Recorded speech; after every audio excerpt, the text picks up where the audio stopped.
Welcome in, everyone. Today, we are continuing our campaign to bust the myth that women are the nice sex. Just naturally, they're the good sex. They are the loving and kind and caring sex.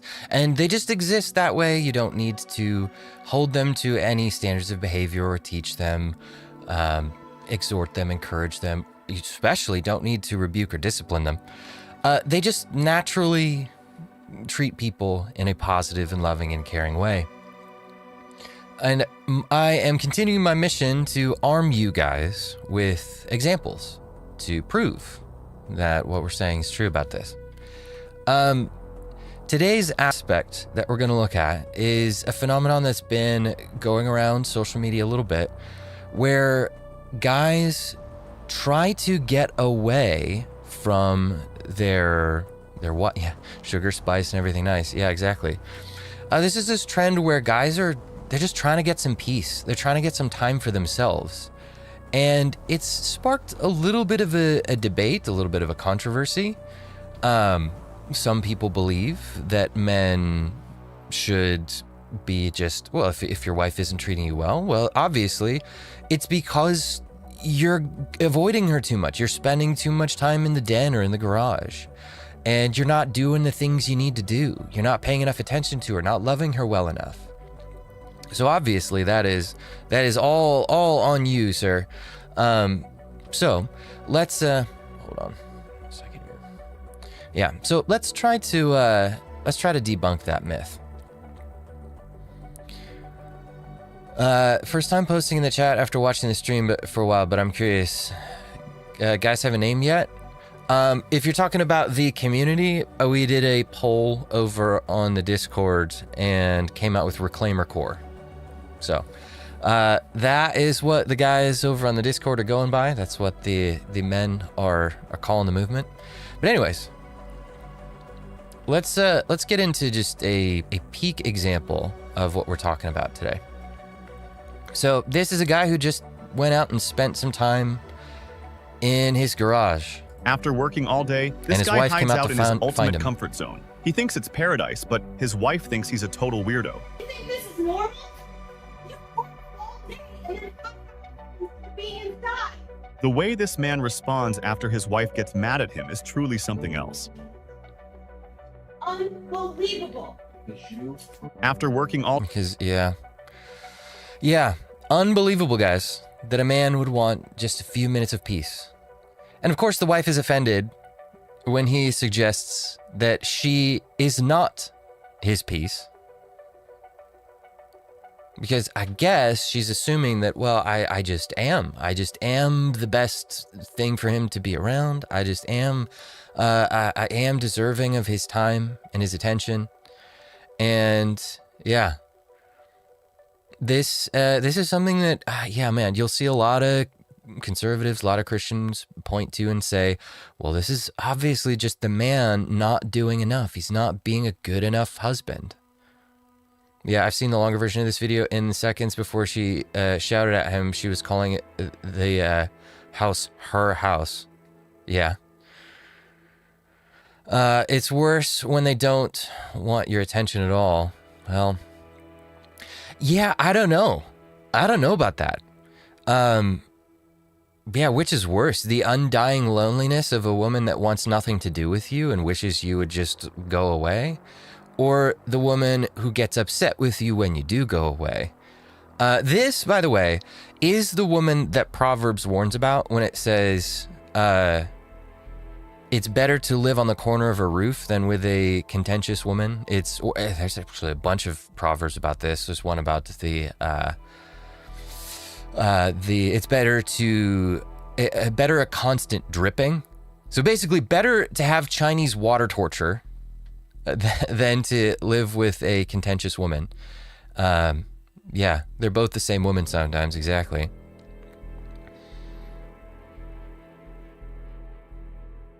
Oh yeah, same one with the man and the roll of wire he has for years and how it finally got used up. Oh yeah, let's see if we can find that.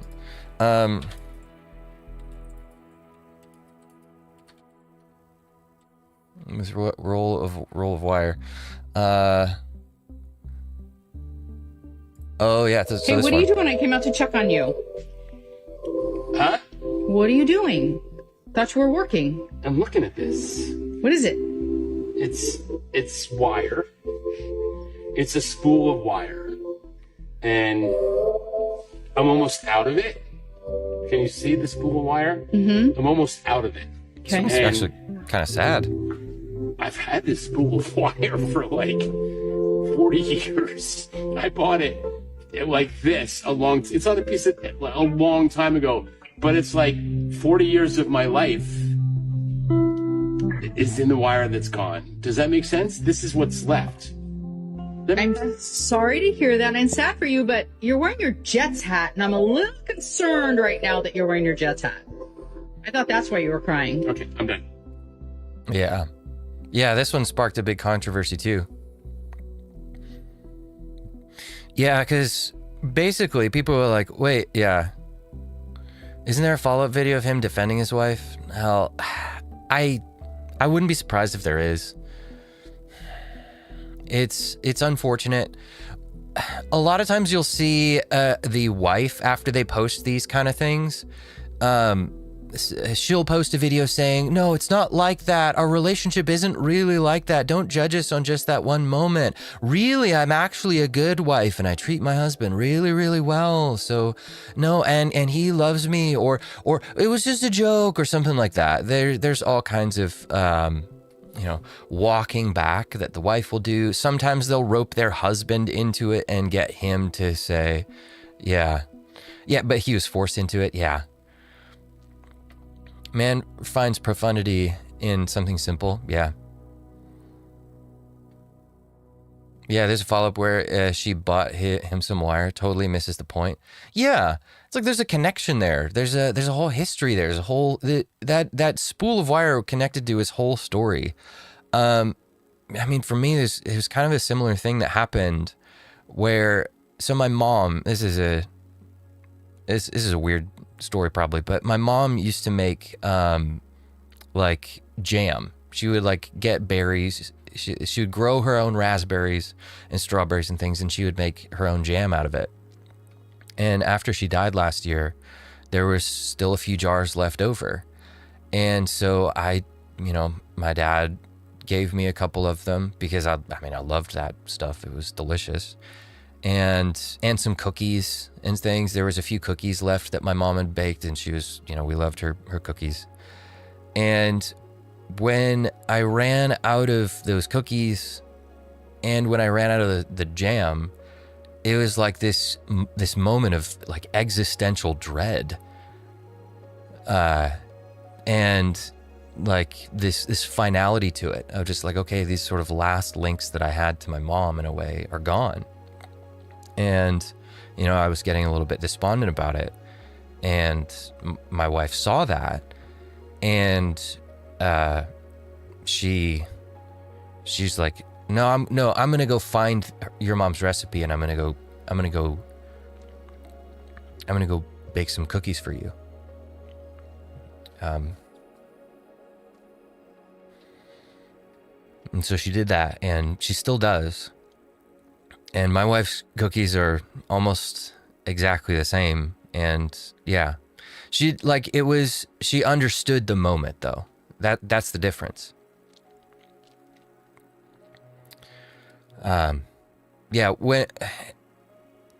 when I see stuff like this, where the wife just is like, no, you're being ridiculous. You're being weird. Why are you hiding out in the garage? You worked all day. Why don't you come pay attention to me? Somebody posted earlier. Raymond said women don't want to be around us, not the other way around. Well, it depends on the woman.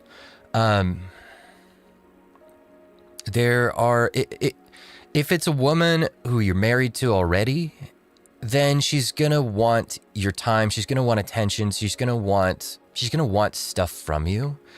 And if she feels like she's not getting enough of what she deserves from you, then yeah, she's gonna feel like you're withholding something that she deserves. And yeah, she'll get upset if there's something else that's monopolizing your attention. Whatever it is, it doesn't matter if you're out in the garage working on stuff, or if you're playing games, or you're hanging out with the boys.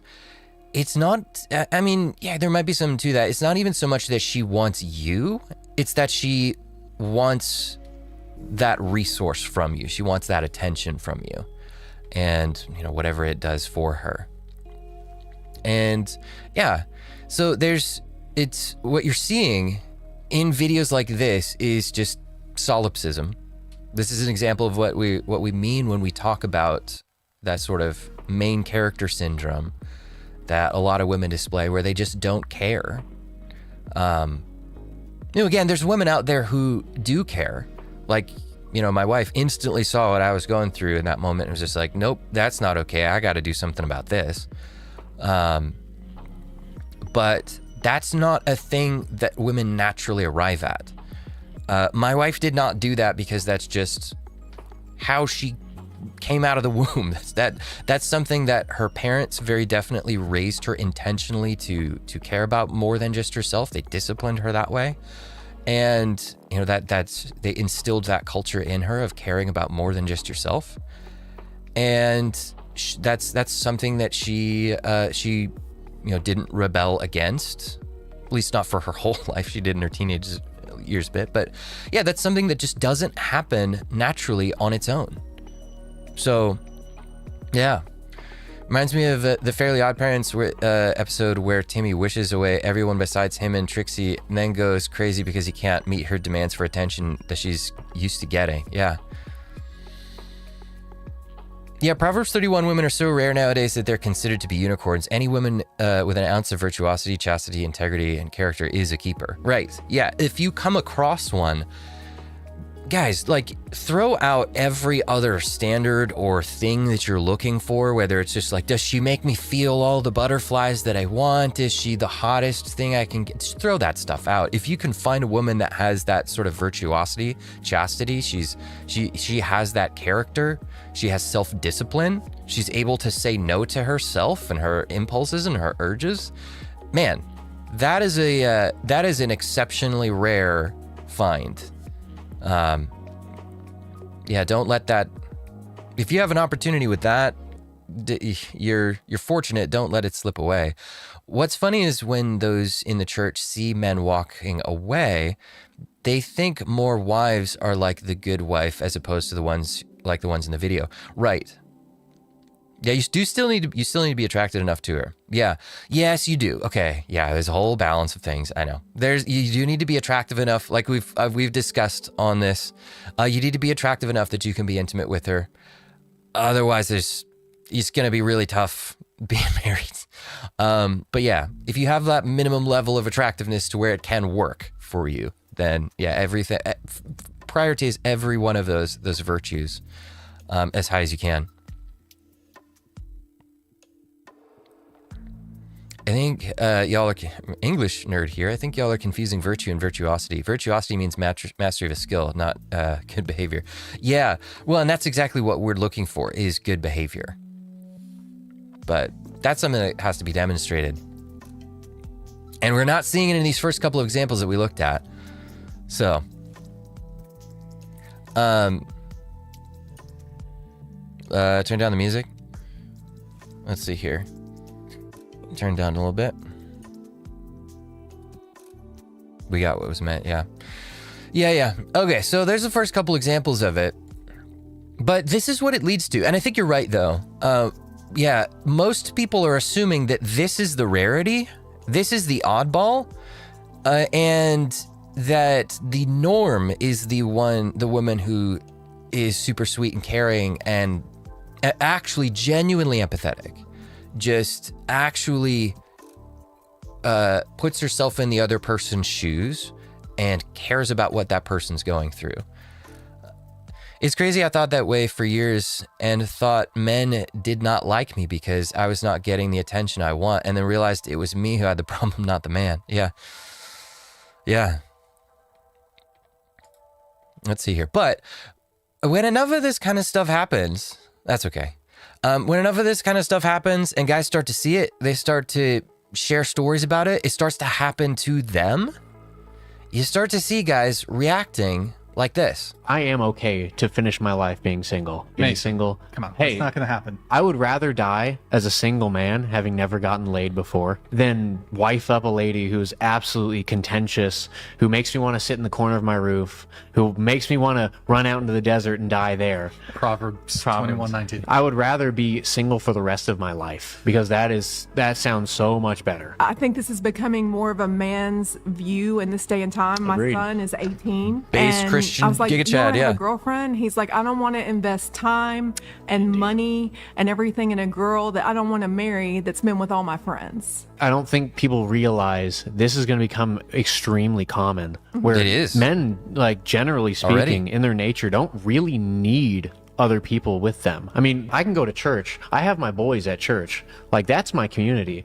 I don't need to have a wife. I definitely want one, but I don't need it. Whereas women Yeah. in general, psychologically, sociologically, they need that partner. And when we find need women who are something, yeah. single in their 50s and 60s, they're crushed. Yeah.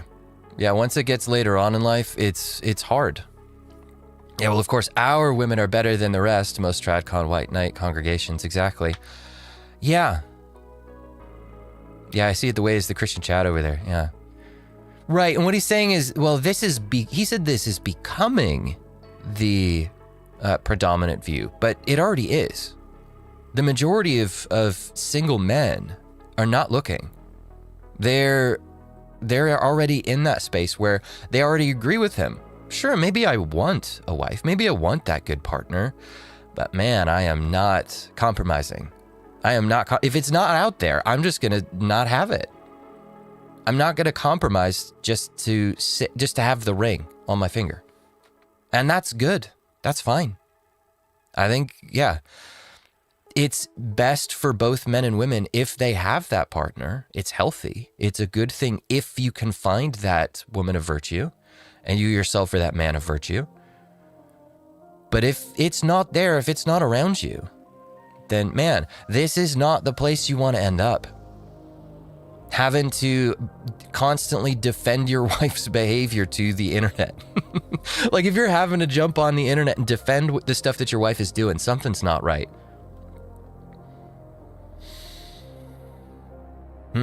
Women need a godly man to complete their identity. Men simply need God. I don't know how I would support that with scripture. I think if you look, I suppose if you look at the order in scripture of the way a household is structured, you could make a case for that. So there might be something there. But yeah, let's keep looking at examples. This one I thought was interesting. Yeah, technically it would be the hierarchy, yeah. Yeah, statistics say about 60% of men are not looking, but how many of those other 40% are also not looking anymore and just keep it quiet to have their peace? Or they're just not looking very hard. Yeah, I think there's a lot of guys like that where they're just sort of like, this, by the way, that actually is where a lot of the guys that I've coached are. They would like a wife, but a lot of them are like, I don't know. Should I look? Right? They're sort of on the fence about I want it. I would like to have a wife, and I've got my eye out, but man, is this even the right thing for me to pursue? And that's a lot of times something we have to work on through coaching, is try to figure out, what do you value? Is this actually worth it for you? Yeah, 7 women shall take hold of one man. That's one of the verses that keeps getting brought up the most when talking about our current predicament. But yeah, me at 5 a.m. because my blue-collar husband can eat whatever he makes himself because he's grown. Yeah. This one is disappointing. Now, I commented on this, and somebody...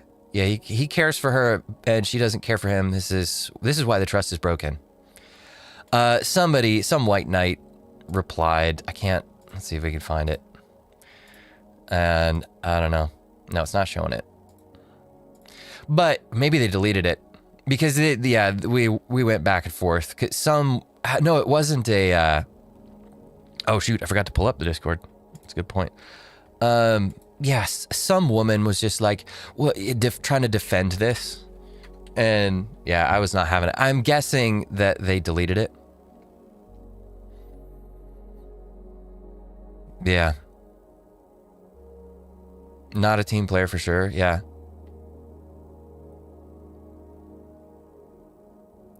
Changed to recent. Yeah, it's not showing it. It must be gone. Yeah, and there was more than 2 comments on there. There was a little bit of a chain back and forth. might be Ruslan hiding. Yeah, you never know these days. He might be using a burner account, a female burner account, which would be interesting. That would be a development. But let's see here. What do we have in the live stream chat? Men are confusing thing okay.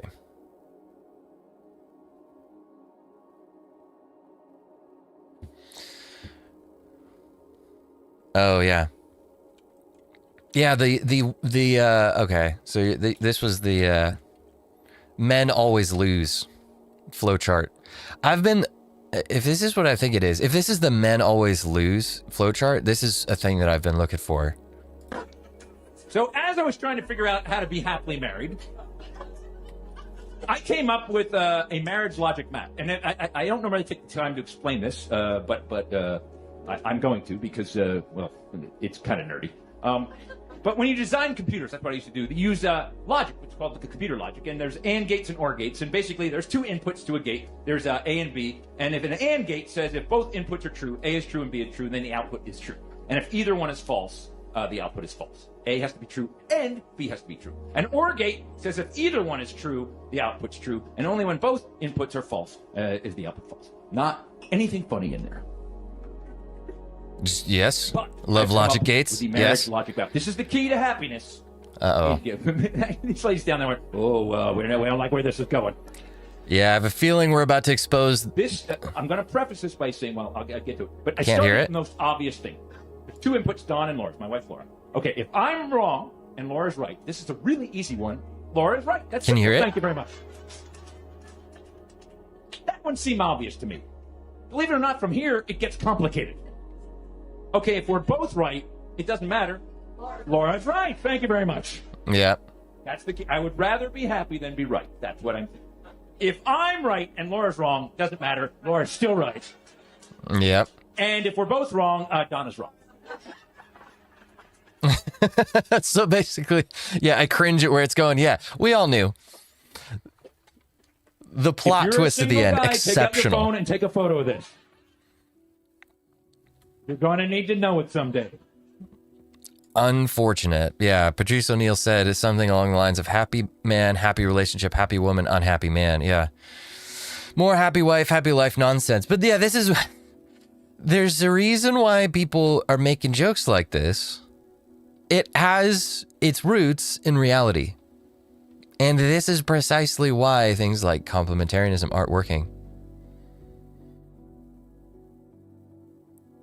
Wait. Did someone actually say this? Remember, girl, you don't want no dumb ass, lazy ass, fat ass, broke ass. You want Boaz. Proceeds to miss the fact that Ruth pursued and proposed to Boaz in that story. And Ruth was a hardworking woman who was out in the fields. Yeah, working diligently. He's actually crying for help, right? We're done putting up with this. We're putting a line down in the sand. Yeah. Yeah, no, you don't need to know it. You stick to your principles. Exactly. Well, yeah, that's just it. Guys, this is not the logic map of your dreams. This only applies if you assume that the woman must be happy at all times. She must be feeling the feelings that she needs to feel at all times. Because what this logic map is this is a way to ensure the woman's short-term emotional regulation. That's it. That's all you're doing. You're ensuring that her emotions are stable in the short term. Long term, it actually doesn't help at all. It doesn't help her build respect for you. You don't end up looking strong or capable as a leader in her eyes.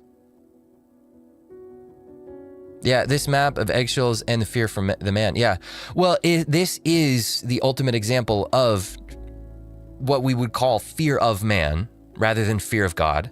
Fear of woman in this case, instead of fear of God. Because we're supposed to only actually be afraid of one thing, and that is God.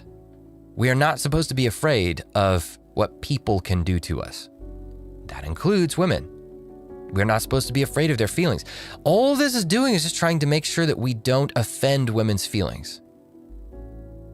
And he's promising that this is going to be the way to a happy marriage.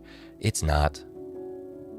It will keep her pleased in the short term, but her respect for you will take a nosedive out of the ugly tree and hit every branch on the way down.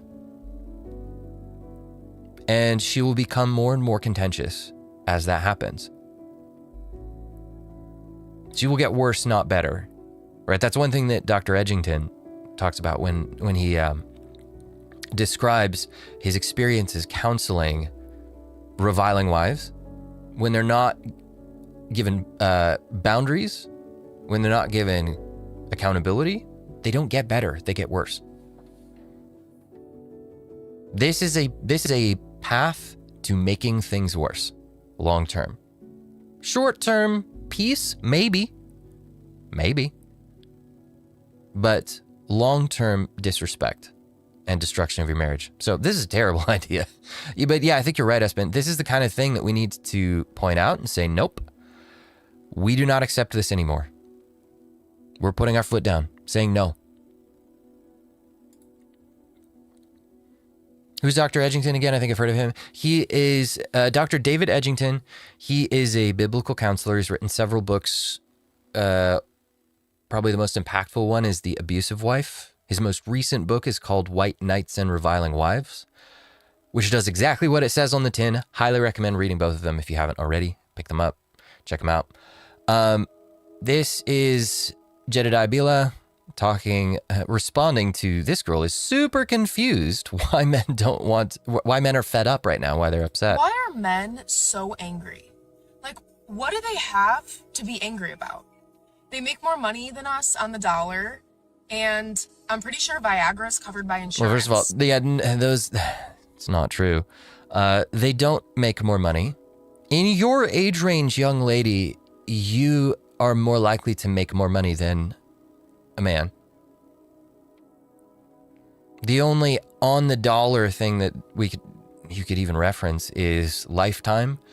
And if you don't count for the fact that most women end up becoming mothers at some point and stop working, they don't take the same kind of jobs. Right? If you don't factor in any of those, sure, then yeah, men make more money overall eventually. But you have nothing to complain about in your age range. You're almost certainly out earning the men around you. We literally live in a society that benefits them. So why are men so angry? There are some angry guys. First of all, you're treating them like... Yeah. Oh man, Viagra is covered. I guess I have nothing to be angry about. It's not as if there's any behaviors that women might display sometimes that we would prefer they didn't, such as getting upset with you for heading out to the garage for 10 minutes to get some peace. Crap. Okay. Secondly, all of TikTok is basically It's not just about more money, it's about easier money. That's a big part of it. A lot of the jobs that have been created more recently are easier jobs, and they've gone to women. A misandrist, man-hating bubble. Howdy, Mike. Now, right? You're just ripping on them left and right. They're tired of getting treated like shit. They're tired of the femisphere, yeah. Saying one thing, then saying another thing, confusing the hell out of I want a gentleman, but I'm going to slap a gentleman on a hand every time he acts like a gentleman. Oh, but I want a gentleman. I mean, this mess of just mixed signals, mixed emotions. They're tired of all the mind games. Why are men so angry? Ironically, this doesn't lessen the chance of failed marriages or infidelity. In fact, it makes it more likely as her man lacks dark triad traits. Yeah, he's a nice, good little boy. He's a good little boy. He does all the things he's told. And he's a nice, submissive and breedable, obedient little schoolgirl. Because that's exactly what a woman wants to be married to, right? Not a guy who's capable of darkness. who's capable of turning on the darkness in order to protect her from worse darkness. That is the Beauty and the Beast story. The woman wants a beast who's the most beastly and therefore the most capable of defeating all the other beasts. And then she wants to take that beast and get that beast wrapped around her finger and domesticate him so that she has a domesticated attack dog.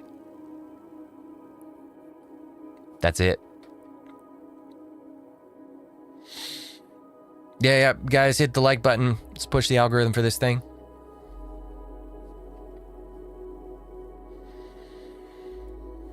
Do you think some of the problem is sons don't see how their father works? Yes. Yeah, when I've talked about that before in some of my videos, there's a big difference between boys today and boys 100 years ago. Back in the year 1900, I think it was still half of all jobs in the US were related to agriculture.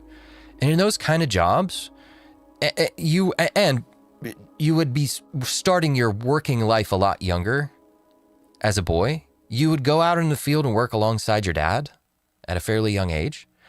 You stretch it back a few hundred or a few thousand years, and that was the norm, is by the time you're 8, 10 years old, your body can pick things up. You're out next to your dad.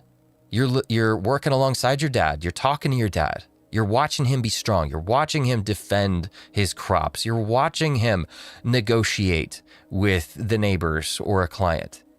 You're watching that stuff from a young age. You're watching your dad be his most competent masculine self. That's gone. Boys spend the vast majority of their lives today in the comforting, sweet, nice world of women.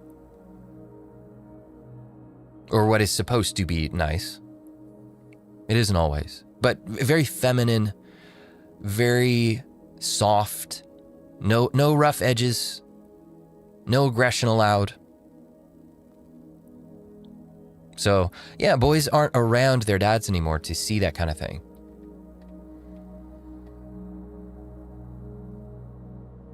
Thanks for the gift, Nathan. Yeah, I tell my kids daddy works really hard for us and that we need to be thankful. Yeah, tell them thank you. Yeah. Yeah, like ladies, if you got a guy in your life that's working hard for you, say thanks.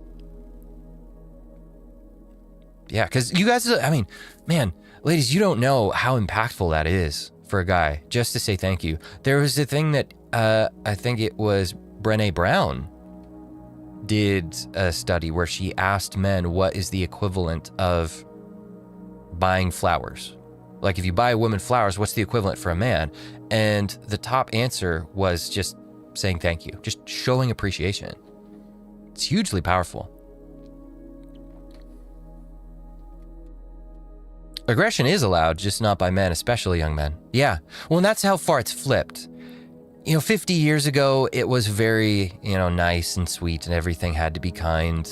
And aggression was kind of pushed to the side for most people in most situations. But today, we've pushed feminism so far that we now have the femisphere, where female aggression is not just allowed, and not only does it go unshamed, it is encouraged. It's thought to be a healthy thing for society. It's healthy for women to vent their anger and go have rage rooms, essentially. Right, but at this point, all of TikTok is women's rage room. And that's not turning out to be so great. Because yeah, boys aren't supposed to show aggression. Ladies, it's fine because, hey, it's deserved, whatever. I'm so thankful my dad ran a firewood business. I got to grow up working alongside him. Well, yeah, my dad ran an auto repair shop, and I spent most of my summer and winter breaks, spring breaks, fixing cars from the time I was like 12 years old on. So, yeah. I believe this contributes to the bullying problem in schools. Students are punished for defending themselves while the bullies are protected at school. Yeah. Unfortunate. But yeah. Yeah, it's not as if guys have zero reasons to be frustrated. Yeah, not sure anybody's told about emotional regulation. Yeah. Yeah, guys have some reasons to be fed up. We don't out-earn you, not in your age range. Just having a couple of things covered under insurance doesn't help. By the way, I'm fairly certain there are more things covered for women's health by most insurance than there are for men's health. There are definitely more laws on the books protecting women in the workplace, for example. So yeah, it's not as one little thing that we have covered. It's not super helpful. It's a deflection, as always.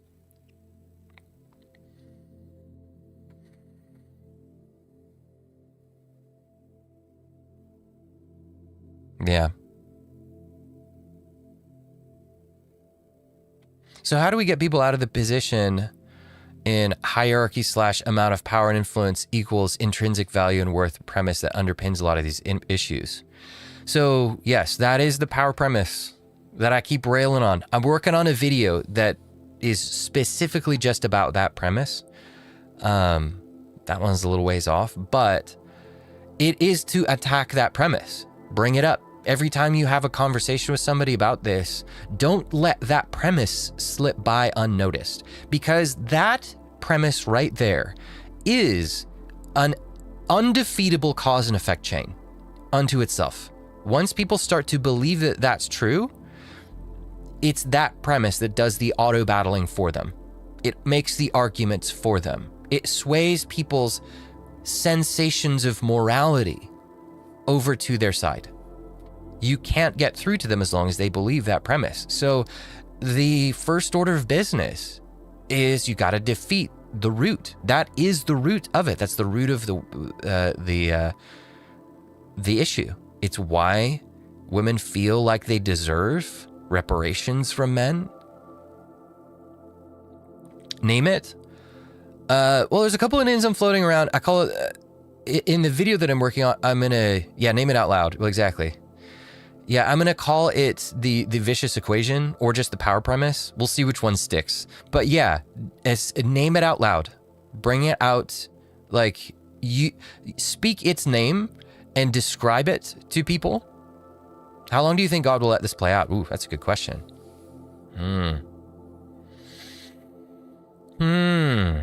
I don't pretend to know his mind or have any way to speak for him. I can't claim to be a prophet. The feminist power premise. Yep, that's what it is. That's what I've been calling it, yeah. Yeah, I know God is always working. I mean, I wish I could answer that question, though, because that is a really interesting one. I think that's what we're all waiting to see and what we're all hoping to see. I would caution against the mindset of assuming that it's just something we should sit back and just watch from the sidelines and wait for God to do whatever it is he's going to do. I tend to believe that there's an active role that he's going to want us to play in this, and that active role will help shape what happens next. Yeah, drag it out into the light. I tend to believe that where things go and how long this process takes, it will fundamentally depend on how good of a job we do dragging this out into the light. So, yeah. True, yeah, I know God wants us to be involved, exactly. Yeah, there's so many issues with the power premise. Women usurping men, then wondering why we're walking away. People dabbling in the occult. Satan wanting to usurp God and falling from grace. Exactly. And that's what I'm going to try to outline in this video, and why it's taking so long, because I'm going to connect it to all of its symptoms. There are a lot of symptoms out there right now. Basically, every issue that conservatives are fighting against right now is a symptom of the power premise. The trouble is, there's a lot of other symptoms that exist inside the conservative camp that are also symptoms of the power premise, which might have something to do with why they're not super excited about addressing it. Because once you start getting down to premises, heart issues, things like that, you start to realize, oh, wait, shoot, I can't just quarantine that to the other team and say it's just them doing the bad things. If I hand pick a few of these symptoms that are really egregious to me, I can pretend that it's just those people over there. But once I acknowledge that there's a root to it, and I take that root and look at all of its logical conclusions, I realize, whoa, shoot, I've accepted some of its logical conclusions too. So that's why it is at the root of white knighting as well. And that's what I mean. That's one of the things I mean. Yeah. Yeah, I pray that the Holy Spirit can reveal the truth. Well, that's the battle we're going to have to fight. It's going to be a multi-pronged offensive that we have to run. Part of it is going to be prayer. Part of it is going to be the spiritual side of the battle, because we have no capability or capacity to change people's minds or, well, hearts in particular on our own. It's something that we will need the Holy Spirit revealing this to people. And it's something that we're going to have to deal with on a practical and logical level as well.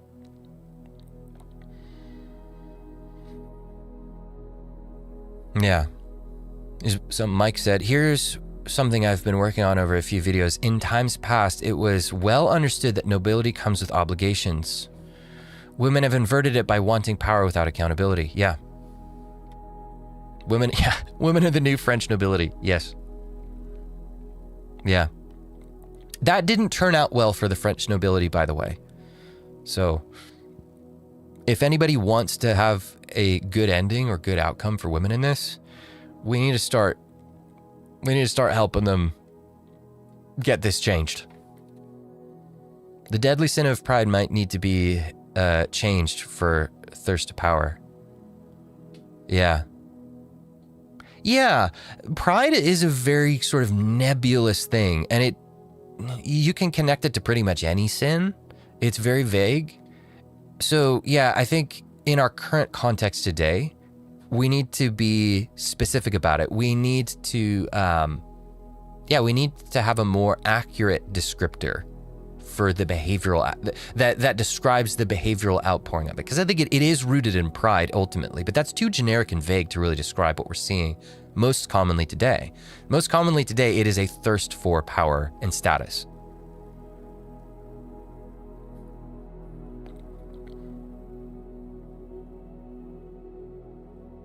Yeah, God has pride, you take pride in your work. The term is vague. Yeah, it can mean too many things, yeah. Anyways, this was another interesting one. Yeah, and this one was a little frustrating. And I think this guy's response was spot on. Men want a soft woman, but will avoid the nervous system regulation work required to start over. Men want a soft woman, but will avoid the nervous system regulation work required to receive her in that state. That was a mouthful. Yeah, so her logic there is basically, guys, if you want us to behave a certain way, you have to rub the genie lamp just the right way to get it. Because obviously, we respond to everything. We are not initiators in everything. We simply just act, or we react. So if you would like us to behave a certain way, you must initiate, you must act, you must give us what we want, you must treat us in all the ways we want first. Man, there's so much conservative Christianity, unfortunately today, that agrees with that premise. They believe that anytime a woman's upset, it's because a man didn't do enough to get her into a state of happiness and peace. But this guy responds, men have to be a man no matter what emotional state they're in, right? I gotta show up for work, even if I don't really want to be there. You know, even if I have to, I gotta deal with clients that I don't want to deal with. I gotta deal with, like I'm showing up to work at the auto repair shop. I gotta deal with a customer that's upset with me for something I didn't do wrong and they completely misunderstand, but they won't listen to a single word I say. I don't want to be there. I don't want to maintain my emotional regulation to make sure that the customer interaction goes smoothly. But I have to, because I need that job in order to provide for my family. Right? There's been times in my life where, that's been the reality every single day. And I've worked many jobs where I get up in the morning dreading that clock in. Because, man, I'm thinking to myself, who's going to hate me today? Who's going to hate me for some unfair reason today? For something that I didn't do wrong? And I have to set that dread aside. I have to keep my emotions regulated, show up and pretend to be happy in order to do well at my job. I got to show up as a man no matter what emotional state I'm in. Yet for some reason, women need 15,000 steps in order to stay soft. Makes no sense to me.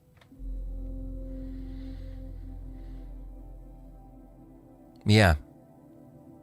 And also, let's back this up a little bit. So, ladies are frustrated that men aren't showing up for them at all. Again, like we were talking about on the stream, guys just don't want to be around women a lot of the times because they are not soft. They are not kind. They're demanding. They're demeaning, like in those videos we just saw. They're contentious. They're self-serving, self-seeking.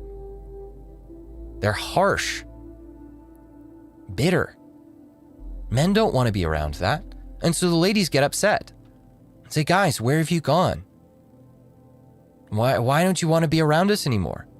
Well, we would like it if you would just be soft, be peaceful. So when I see her say that, I'm not just reading her saying this in a vacuum. I'm reading her saying that as a response. Right? Because this statement didn't just come out of nowhere. She's responding to something men have been saying. Men have been saying, hey, ladies, if you want us around, be softer. Yeah, not mentally draining at least. Exactly. Bring some peace in my life. Bring something positive. Bring something good. I have enough that makes me miserable outside of these four walls. Bring something better. And if you're not, then fine. I'm not going to be around you. And the girls are like, well, no, in order for us to be soft, we need you to get us there first.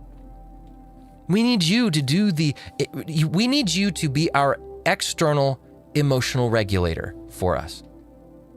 I'm a strong, independent woman who don't need no man, except I need you to regulate my emotions for me. Right. And then you're sad when men don't want to be around you. You blame it on them when you won't take responsibility for the liberties that you've taken with your behavior. Hey, sure, you are free right now to be as contentious and harsh as you want. You have the freedom to do that. But men have the freedom to get distance from you, if you do. You like your freedom? Okay. Let men have their freedom too. Let them exercise their freedom to stay away from you. Yeah, if you do the things she's requesting, she'll just find something else to complain about. She'll call you controlling at that point. Yeah.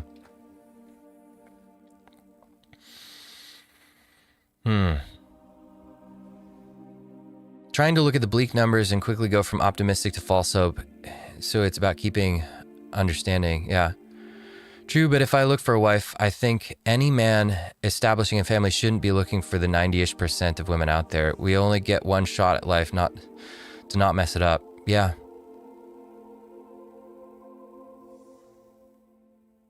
But if you need a man controlling your emotions, why should this man trust you if he's not around? Wouldn't he then be in his right to totally control her and protect her from herself? Yeah, ladies, it's almost like you're telling on yourselves that your behavior is out of control and you need someone to regulate your behavior for you somehow. We want to be totally independent and totally free and have no one telling us what to do at any time because that's oppressive. But also, we have no ability to control our own behavior. No, you get one or the other you need to pick. And you've already chosen. Sorry. We've run this experiment for a long time, and the results are in. It's not working. Not even you, ladies, you're not even happy with this. Your happiness has been tanking for the last 50 years. The more authority and freedom and liberty you've been given to behave this way, the more social freedom and encouragement you've been given to behave this way, it's gotten worse for you. So yeah, forgive us for rethinking the system. Totally unbiased. Hey man, are you still doing coaching sessions? How do I set up that with you? Currently, I have extremely low bandwidth for coaching sessions. I'm limiting it to just the top level channel members and Patreon members. Yeah, just because it's extremely difficult for me to find the time and energy to set aside for it. But if that's something you're interested in, then yeah, you can take a look at the channel memberships. If you become a member, you get, I think it's you get one free session per month. And additional sessions, it's like $80 an hour. So, yeah, you can look into that if you'd like. Captain Cisco, have you seen this disturbing new trend where wives are farting on their husband and then posting video to social media? Several women are encouraging other women, it's okay to fart directly on your husband. No, but I need to see this. I'm sorry, I'm laughing, but it's... on husband. If this is a thing, I need to...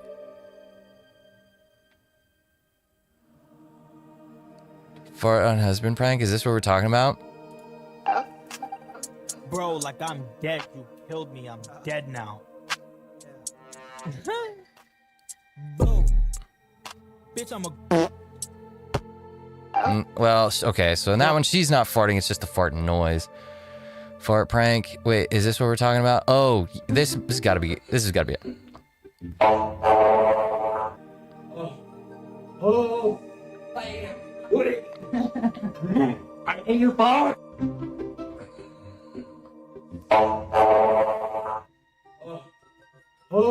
Yeah. Okay. Yeah. I think we got it. We get it. I'm not sure what to say to that. I don't have words. So I know that there are some couples on social media right now that are getting a lot of traction by just, this is their shtick. They just play pranks on each other all the time. They do stuff to each other all the time. Yeah, okay. If he's like pranking her and then she's pranking him back and all that stuff, and they're just farming people for clicks with that. All right. I don't think this is a positive influence. I don't think this has encouraged women to respect their husbands. I think we can deduce at least that much.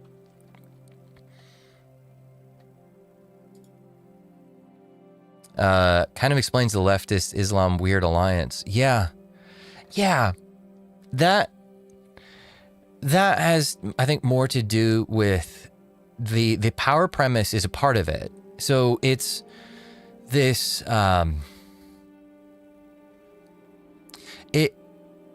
it's a part of the reparations theory that results from the power premise, right? If you have a group of people, well, okay, let's just look at the equation for a second. So the equation is maximum power equals maximum self-worth equals your maximum happiness. So if you subtract from a person's maximum power, you're subtracting from their maximum self-worth and their maximum happiness. If you are, any person who has power over another person is automatically doing that subtraction. They are subtracting other people's power to add to their own, so their life gets better, they get happier, they're worth more at other people's expense. If that happens where one group of people is essentially stealing another person's happiness and power and all of that by being an authority for too long, oppression, then you have a debt that needs, where you have this imbalanced scale that needs to be balanced. So that's where the theory of reparations comes from, especially when it comes to power imbalances. And that's where the feminist version of it comes from. The reason why feminists and leftists love Islam is because they view the West as the patriarchal evil. And so anything that punishes the Christendom of the West, the patriarchy of the West, in any way, shape, or form, is seen as helping to balance those mathematical scales for the sake of the power premise equation. What's up, Justin? Good to see you, man. Yeah.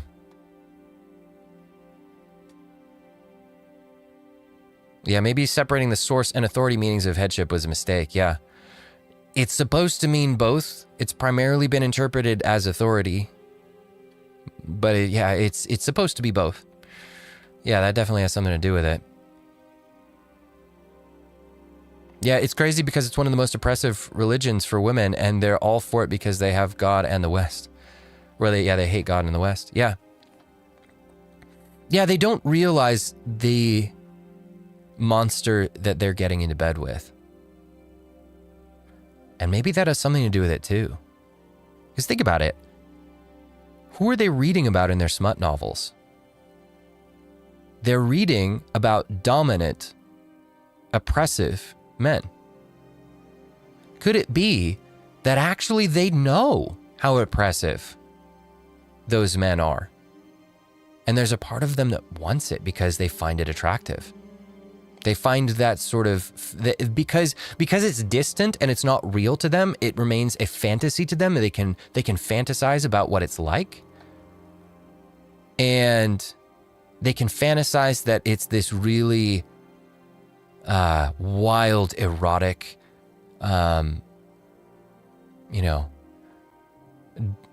domineering, but hot escapade.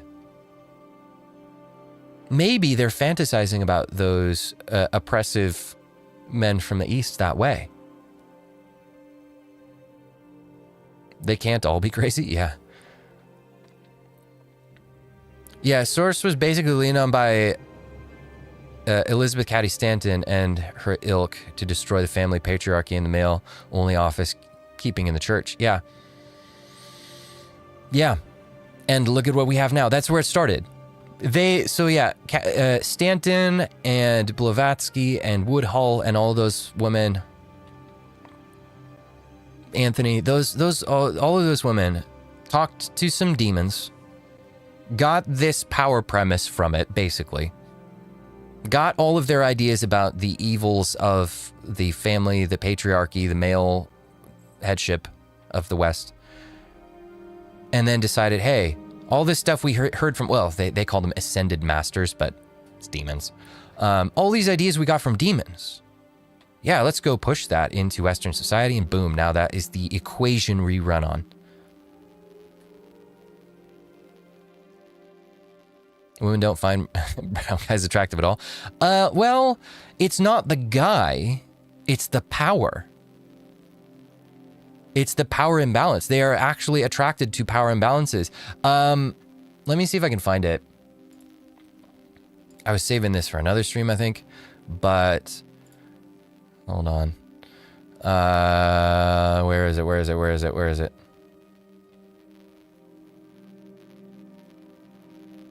This is part of it. Yeah, 62% of women report having grape fantasy. The fantasies are erotic in nature. Dark romance is about 82% of female readers. That's a lot. These books are exploding in popularity. Women find high agency and high dominance men hot. And someone had this. Okay, this right here explains it. I don't know if you guys can read this, but basically, women's literature is a spectrum.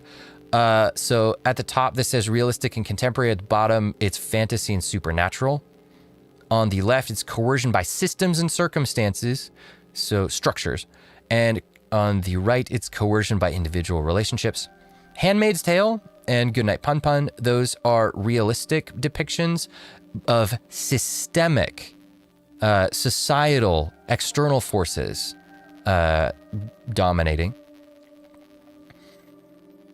And to the right of the systemic to individual dominance, you have basically everything that is super popular with women.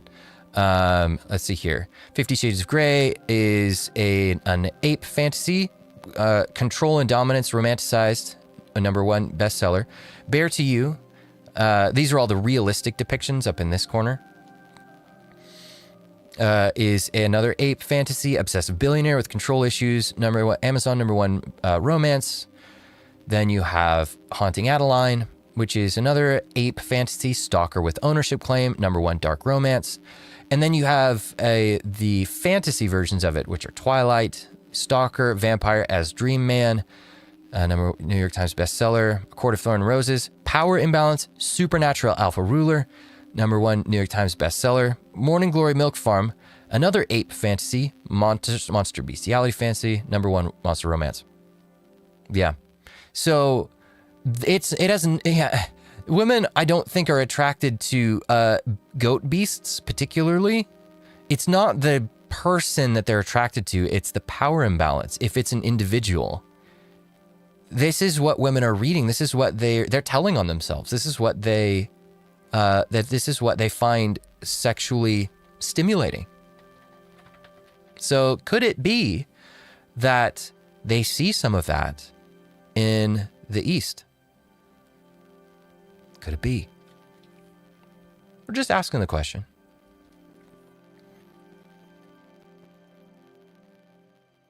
Yeah, I think that billionaire, if it were a poor guy, it would be a horror movie. Exactly. It would be over on this end of the spectrum. And that's one, yeah. Yeah, there needs to be a spot on the spectrum for the spectrum we need a different spectrum, a different way to quantify that. That would include the wealth and the SMV of the individual in question, because it is not just any particular individual man. It has to be a highly powerful man who has more power, who has power over more than just her. This is why I like the Danny DeVito test. Replace the MC of these to look like Danny DeVito and it turns into a horror story. Exactly. That's funny. Okay, this is another interesting one. So this was a Huffington Post article that came out a little bit ago. I never heard the term revenge unaliving. Then I walked in on what my husband wanted me to find. Basically, yeah, men unalive themselves, women most affected. Yeah. So that means when her husband, in her head, her husband's unaliving was, or self-deletion was, oh my God, he didn't again back at me. Yeah. Right, and that's only the surface of it. The internet's full of reading material, full of depravity. I believe it. Yeah, that's just the stuff that actually makes it onto the bestseller lists. Yeah, imagine all the fanfics and stuff out there. Guys, go to Tumblr. Or don't. Actually, no, don't do that. But yeah, all of the female fantasies that exist on Tumblr. Yeah. Via fanfiction, yeah. There's a lot of fanfiction of these. Yeah, don't do it. Yeah, there's a lot of it there. There's a lot more than just in the on the bestseller list.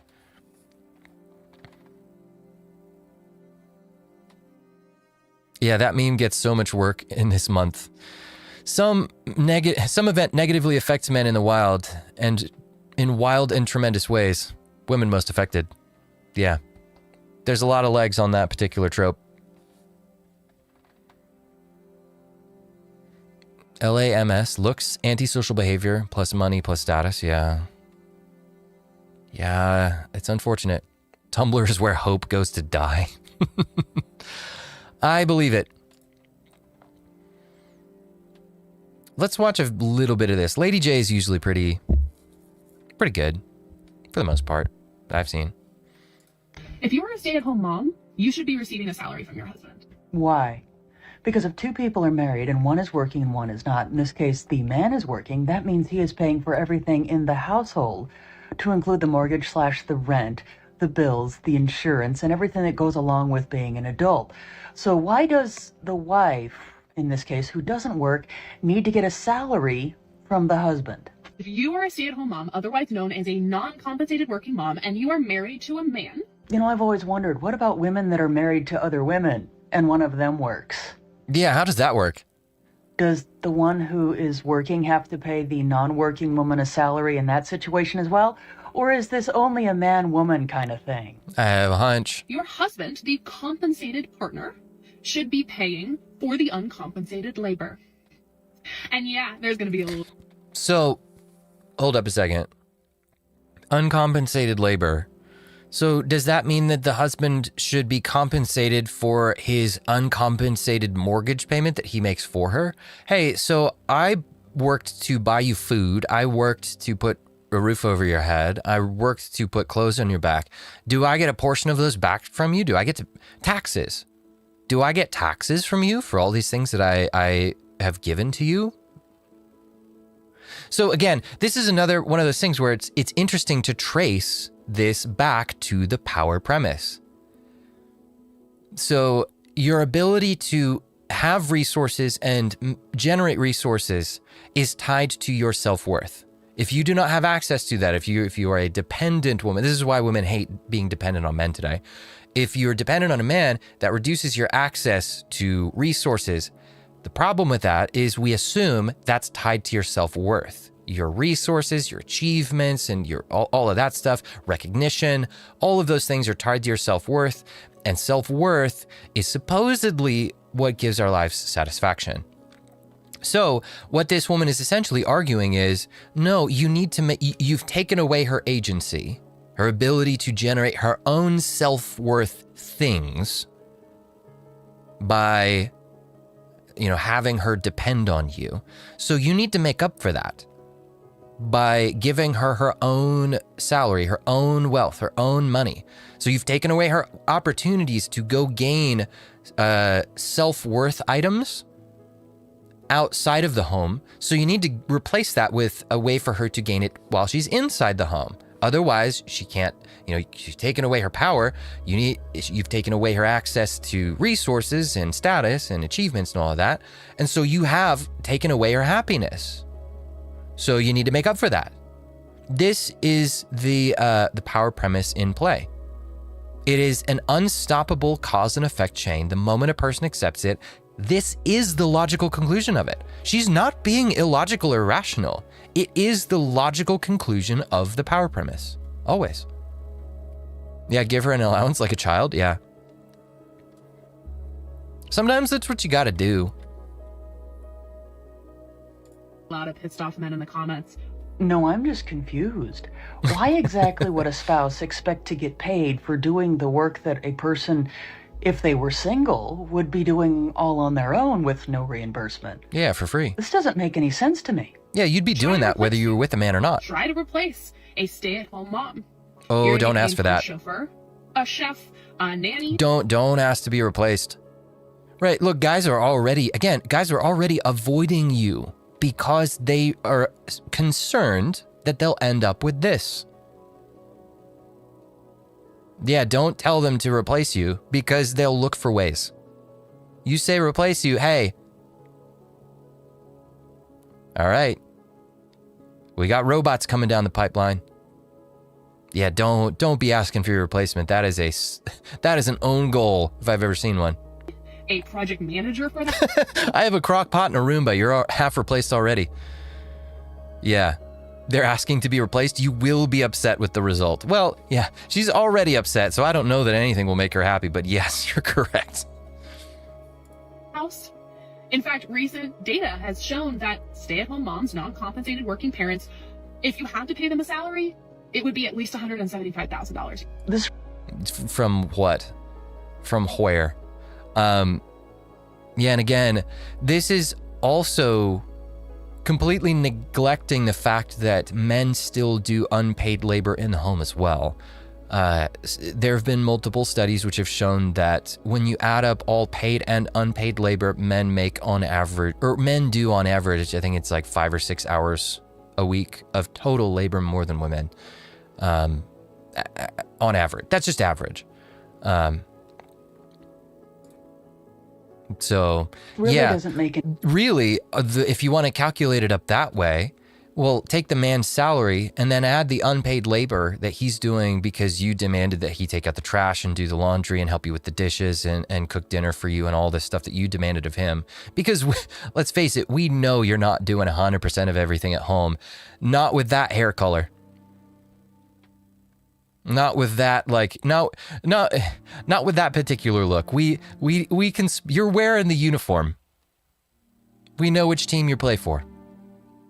And we know that you're not letting a single night go by where your man, if you have one, isn't also doing a bazillion things that you demanded of him. So add up those into the unpaid labor. Take his salary, add the unpaid labor, and see who comes out ahead. Sense, and this is not the fight she wants to have, yeah. It seems a bit one-sided. Yeah, and women's labor in the home is typically the softer jobs too, the yard work, trash, maintenance, plumbing, etc. Yeah, that's what the guys do. The guys end up doing the stuff that's the not fun stuff, like fixing the gutters and doing the plumbing, and those things aren't fun. Right, and the ladies spend the time doing a lot of stuff that, again, Lady J's right. It's stuff that if you were a single woman living at home, you're gonna do it yourself anyway. You're gonna clean up the place anyway. Right? And a lot of that stuff is stuff that guys don't care about as much. This is a debate that my wife and I had for a little bit when we first got married, because I don't care how clean the house is. It's not a big deal to me. I'll clean stuff like I'll clean stuff up like maybe once a week. I'll clean up some clothes, or get the dishes all done and all that stuff, clean the bathroom, because I just don't care. But for her, it's a very big deal. She it's like a stress-inducing thing if the house is dirty, and she feels really, really good when it's clean. And I had to be like, look, that's your standard. If you would like the cleanliness of the house to be up to your standard, I don't share that standard. That's on you. Right? And that was how she lived before we got married. And she went, oh, okay. Yeah, that makes sense. And so she's like, well, she took it on herself. If I want the house to be clean and at a certain level, at certain times, that's me that wants it. I got to go get the thing that I want. So basically, this lady, almost guarantee it, she's stacking up jobs that he did not ask her to do, and including those in the bill that she's now demanding, and saying, hey, you owe me for all this stuff that I wanted done.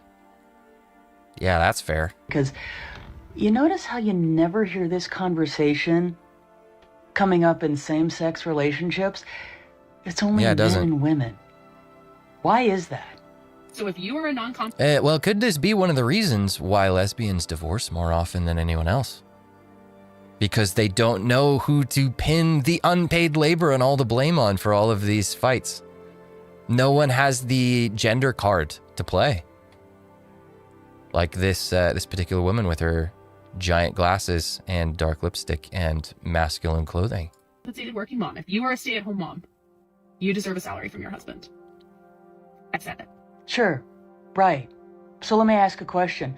What about single parents? And that includes single fathers. Yeah. Are they going to get paid for all of the work that they do that goes uncompensated for, that is just expected of them on a daily basis? There it is. And who's going to pay for that? I mean, seriously, Not people you. are expecting to get paid for things that are just part of being an adult. Yeah. Men are pathetic, and I think we need to say it more, like, with our chest. Oh, lovely.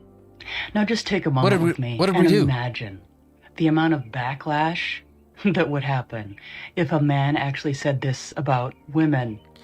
Yeah, again, the femisphere is so much worse. It is so much more egregious than the manosphere.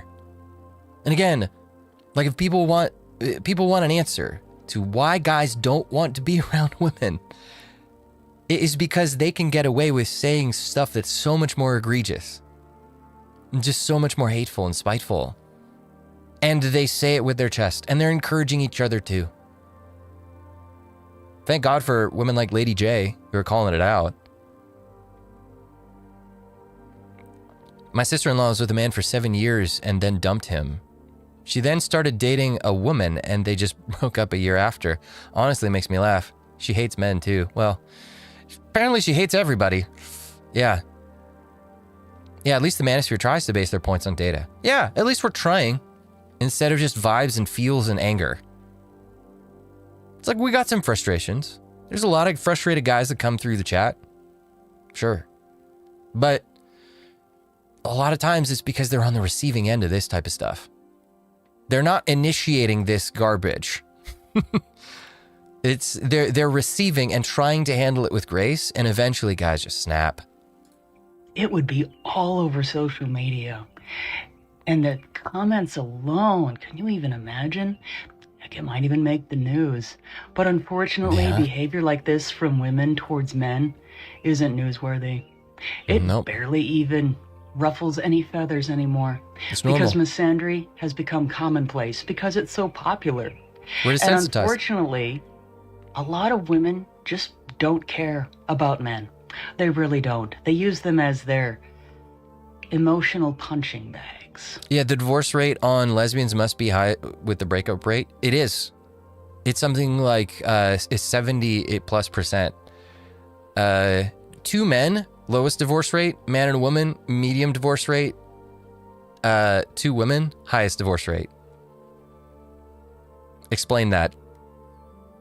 The red pill is just data. Where the manosphere goes with it can be off. But at least you can follow the train of thought of how they got there. Yeah. Yeah. Exactly. I don't agree with every single person in the manosphere. The manosphere is not a monolith. It's not all guys marching in lockstep saying the exact same things. Telling guys to do exactly the same things. It's not like that. Yeah. The femisphere appears to be much more cohesive and samey. What's that?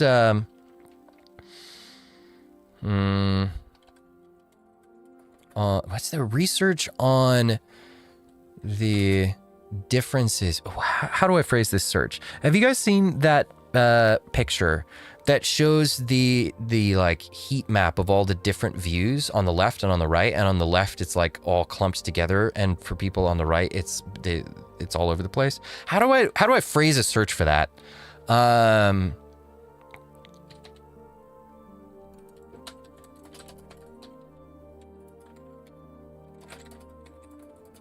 Let's see if this comes up with something. We get anything in the image? This! Successful. Yeah, there's more... Study finds there's more diversity of thought on the political right than on the political left. So the political left, as we know, is mostly women. The political right today is mostly men. Men, yeah, will have a diversity of thought. So if you want to translate this over to the femisphere, this is what it looks like. Highly, just completely clumped together views, and it is roughly the same. It is roughly women just saying men are terrible, men are awful. We need to talk about how despicable they are. Whereas in the manosphere, it is not a monolith. It is this. It is a much broader, more diverse set of conclusions. We're trying to look at the same data, but we're thinking about it instead of trying to reach consensus about it. The typical pattern of female behavior is that they seek consensus, not truth, necessarily. They seek agreement amongst the group and amongst each other before they seek just pure truth. They do not simply just follow the evidence and see where it leads. That's not naturally. That's not the way they naturally behave. Whereas men, they typically will take the evidence and try to follow it to its logical conclusions. And a lot of times that means, because they're not looking for consensus, they're going to disagree about the conclusions. So yeah, we as guys, we see things very differently. We draw different conclusions. A lot of people want to put me in the same boat as like Rolo, for example. There's a lot of stuff we disagree about. There's a lot of stuff we agree about. but we're starting with the same data set and applying slightly different beliefs about purpose and direction and what should be. And so, yeah, we take the data and we calculate it and we come out with different answers as far as what to do with that data. That's what you see over here. We're not trying to find consensus necessarily, right? We're just applying our logic to it, to the information. Yeah, that's what you get when you expect original thought from women. It's extremely rare, right? Because they're looking for consensus within the group. When I was 18 and still in the occult, when I heard all this misandry for the first time, the women in the coven would, but not you. What utter BS. When you know behind their back, they were like, yeah, him too. Unfortunate. That is interesting, though, that there is a direct connection between covens of women performing witchcraft and this type of misandry.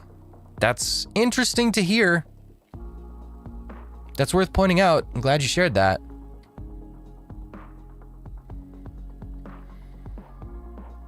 Yeah. Yeah, just a hive mind that don't think for themselves, yeah. Yeah, most women are hive-minded how they feel within the group. Well, it makes... Yeah.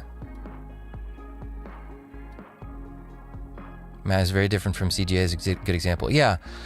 Well, yeah, most women are hive... Yeah, women want consensus because they find comfort in it. They find comfort in connection to the group.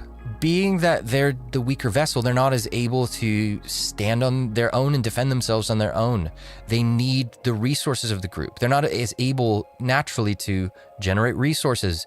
I mean, it's not like they're going to go out there and build society and build a house, build a barn, build all this, build a farm themselves. That's stuff that men do. So being that they rely on others, they're dependent on others. They're either dependent on an individual man, or they're dependent on a group of men or a group of people that includes men to protect them and provide for them.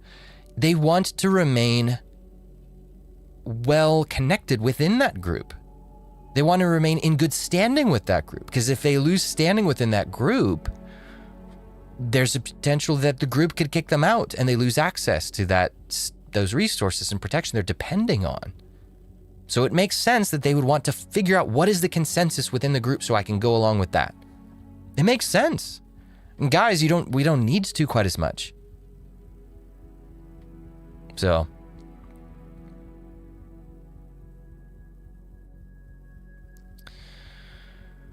Yeah, that's why they want big government, because they cannot find, attract, or trust a man to build together with, right? They don't want to trust men. They don't want to believe that that's a part of the story. They don't want to accept the reality that they will depend on men some way or another. It's a lot easier for them to believe that they are independent and that they don't depend on anything from men. They're self-made women. If you push the thing they're depending on away, distant, into the shadows, make it a giant big conglomeration that's not with me every day, so that I can pretend it doesn't exist or doesn't have that kind of impact on me where it's propping my life up. Yeah, so they're gonna, if women are in a state of extreme rebellion against men, right, their desire to rebel is stirred up, they're gonna want to get away from individual men. Right, again, and this is another thing that connects to the power premise. It's all connected. This is all cause and effect from that. If you tell women that you need to have power in order to access self-worth, and you need that self-worth to be happy, well, being dependent on men reduces your power, so that's going to reduce your worth, so that's going to reduce your happiness. And so women are naturally going to go, okay, I can't be dependent on men. That's bad. That's evil. That's horrible for me. That's immoral. I got to fight against that. I got to go try to be independent. So anything that sells itself as independence, women are going to vote for. A giant state, a giant government that says, hey, we can help you. We can provide a world where you don't have to depend on men. You can be that strong, independent boss lady. Just secretly depend on us for everything. Give over all power and control to us. We'll take care of you. That's going to look like an attractive option. They're going to vote for it.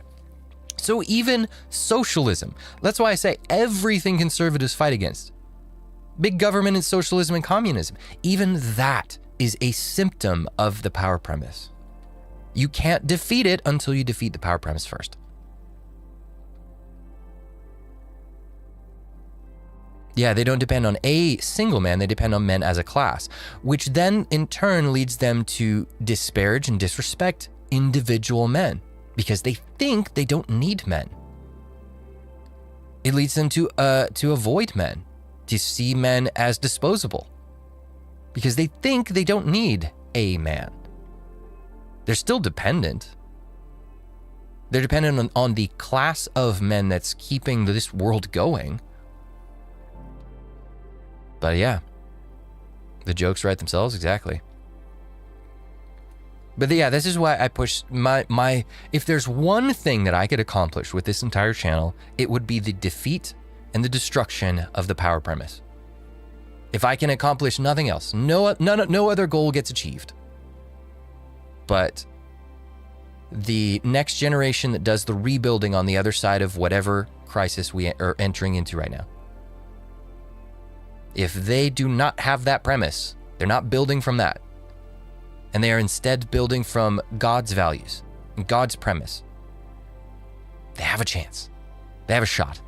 So that's why I so aggressively fight against it and why I talk about it so much.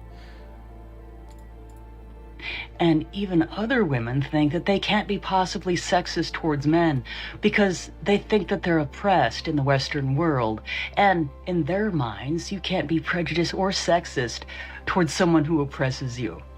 Because of the power premise. What a world we live. Right, it's the math. They believe that because, yeah, definitely clip this. I'm going to, I just put a marker in. It's all because of the power premise. The oppression resulted in a debt. A moral debt being owed to the oppressed. So they think they can, that when they say this stuff and they do this stuff, they think they are helping to balance that debt out. Balance the scales and get their just repayment. Unfortunately, there are some women out there that make a lot of the rest of us that don't think that way look rather bad. So yesterday, I made a video in which I put out my theory that the majority, or at least most men that are single, are not as lonely as a lot of individuals out there would like us to believe. In fact, well, a lot of times, yeah, it's the Christian Chad bro at the beginning. He's like, look, I'm good. I got my homies at church. Not most, unfortunately. Well, yeah. Thankfully, we're moving away from the power premise just in men saying, nah, I'm good, when presented with women like that to marry. Yeah. Of the comments from that's going to be a part of it is sometimes, look, guys, I'm with you. I get it. The level of leverage that men, younger guys, single guys have is low. Sometimes if the only play that's on the table for you left is to walk away. Yeah. What the Christian Mega Chad was saying, where is he? Yeah, what this guy was saying, he's like, look, I don't want to be single. I would like to have that wife, but if I can't find a woman of virtue, then I'm going to stay single. I'm just going to. And I'm okay with that. Right? That's just it. It's like, look, guys, it's good for you to want a wife. It's good for you to seek a wife. That is a good thing. If you can find a wife of this kind of virtue who will treat you well and actually be your helper, that is a good thing. Don't feel like you have to pass up on that opportunity. But again, if that kind of woman isn't around, then and nobody's willing to address the problem, your only leverage is to just say, look, I couldn't find a woman of that type of character around who was interested in me, at least. And I tried my best. Look, if you can honestly say that, then the next step is to do what this guy's doing and just say, nope, I'm willing to stay single and just hang out with my homies until somebody deals with this. Until some of the men who are older, some of the men who have influence start to pick up the accountability that they dropped.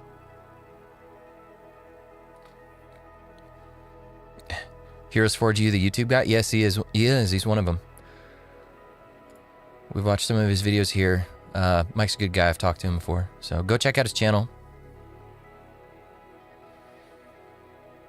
Yeah, men will still have purposes and dreams of their own. The issue is they can't achieve it. Yeah. Man, most men have actually found it rather peaceful being single. Yeah. And this seemed to upset some individuals. And by some, I mean some women, some of whom left some very disparaging comments in regards to what they thought of me. But it doesn't matter what they think of me. What I want to know is, why would some women get upset that men are more happy single than they were in relationships? Because it's their leverage. If men step back and say no, well, then what can women do to control the situation? What can women do to those men to wrangle them, get them into the spot that they want them to be in? Get them back into the house, cooking and cleaning for her. If men just step away and say no, yeah. They're realizing, they can't do anything. Right?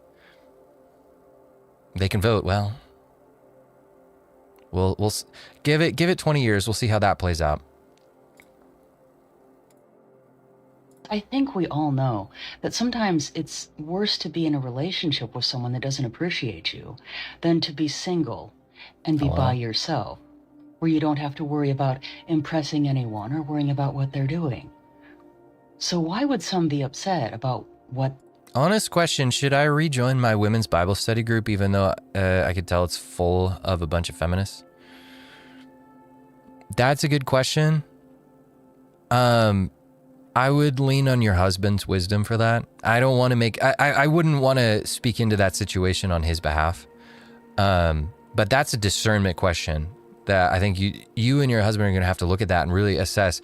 Is it possible for you to be a light in there and to call out the power premise and and call that stuff to attention and stay strong in the midst of that? Or is that a situation where it's just going to it's just going to bring you down and depress you and yeah. Is it going to make it worse for you and not better for them? Right? The cost benefit. But yeah, I don't know that group. I don't know your church. I don't know that situation. And I am not the head of your household. So I would go talk to your husband about that, see what he thinks. The guys were saying. Seems rather funny, doesn't it? Sorry, not to be a hater, but the male loneliness epidemic, who fucking cares? Apparently a lot of people do, or else there wouldn't be so many individuals out there making videos telling everyone how much they don't care. Oh, yeah, what are you guys going to do now? Pew up a bunch of schools? You already do that. Yeah, very few people actually do that. Oh, you going to unalive your wife and kids? You already do that. And again, they're talking about a very small percentage of the male population. Extremely but mentioning small. That wouldn't make a very good video, would it? You're going to terrorize nations? Already do it. Start a war? We're not Transformers, yeah. Or did it? I find it very convenient, the fact that they left out all of those women rulers that actually started a multitude of wars. But I digress. Destroyed economies? Did it. Destroyed democracies? Doing... Whoa. We destroyed the economy. Don't put that evil on us. We did not do this to the economy. The economy is doing great. Until you showed up. Just saying. It was trucking along. Doing fantastic. Until we doubled the size of the workforce and diluted the value of the labor. Yeah. Of course, that's not the only thing that happened, but that's a factor and it's a big one. Don't put that evil on us. It now. Wait, are they trying to imply that there's no women in positions of any power anywhere in the world that could influence those decisions? I saw a map the other day of countries in Europe. And it was the percentage of judges that were female. And it was like, oh, let's see if I can find it. Because it was wild.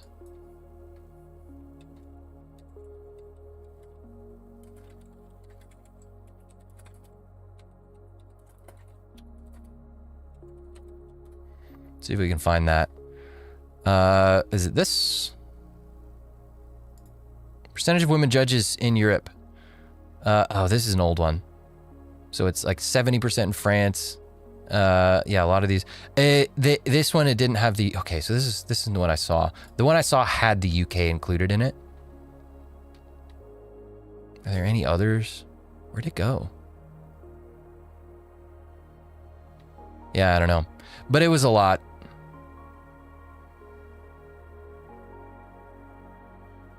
It was, yeah, this must be an old one. When's this from?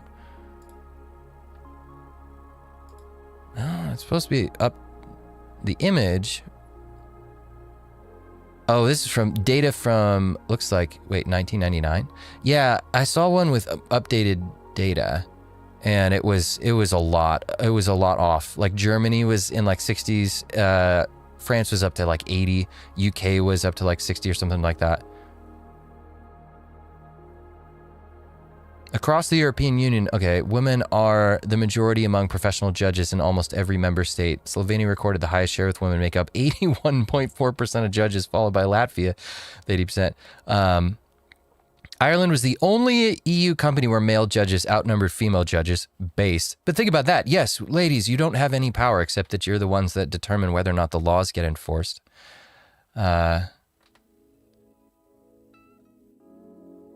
Yeah, and there are a lot of parliamentarians that are women. I think y'all have some power. I think y'all have it. Y'all be having the it. Okay. We're not afraid. And now you guys are just lonely and we're still not afraid. So, sorry. Male loneliness epidemic, get the fuck out of here. It's very popular right now to be a misandrist. And if a person was wanting to jump on that particular bandwagon, remember, all a person really needs to do is make a bunch of disparaging statements generalizing an entire demographic with no regard at all for the fact that most men actually happen to be good people that are guilty of none of the things mentioned. Yes. Spreading discontent. Yeah. It seems to be a rather... Okay, spreading discontent. So this is interesting. You will hear commonly that the manosphere is spreading discontent among men. It is telling a story about women, that women are problematic and untrustworthy. And men are losing trust in women because of that story. Men are discontent with women because of that story. Men are refusing to pursue women and chase after them because of that story. Well, no. The reality is men are avoiding women because of all this stuff we've been looking at, the ways that women treat them. The treatment is what does it. Whereas with women, with the femisphere, it is propaganda, right? Because what these guys are talking about is we're just telling stories. We're just showing examples. We're showing what it looks like when it happens. These ladies who get up on their TikToks and they start complaining about men, you'll notice they never actually have any evidence from any stories. They will barely occasionally reference a stat or two here or there, out of context almost always. It's usually just vibes and, well, this is what my girlfriend said, or this, it's just a idea. It's just this is my vibes about why I hate men. Why men suck. Guys are basing their assessment of women on realistic data points. They are not, the manosphere is not convincing men to distrust women. Women are convincing men to distrust women with their behavior. Whereas that argument is actually, it turns out it's a projection. Every accusation, a confession, right? Again, the red pill is just data and praxeology harvested from the feminist fruit salad of their actions. Feminist fruit salad, I like that. What people do with it from there is up to them, yeah.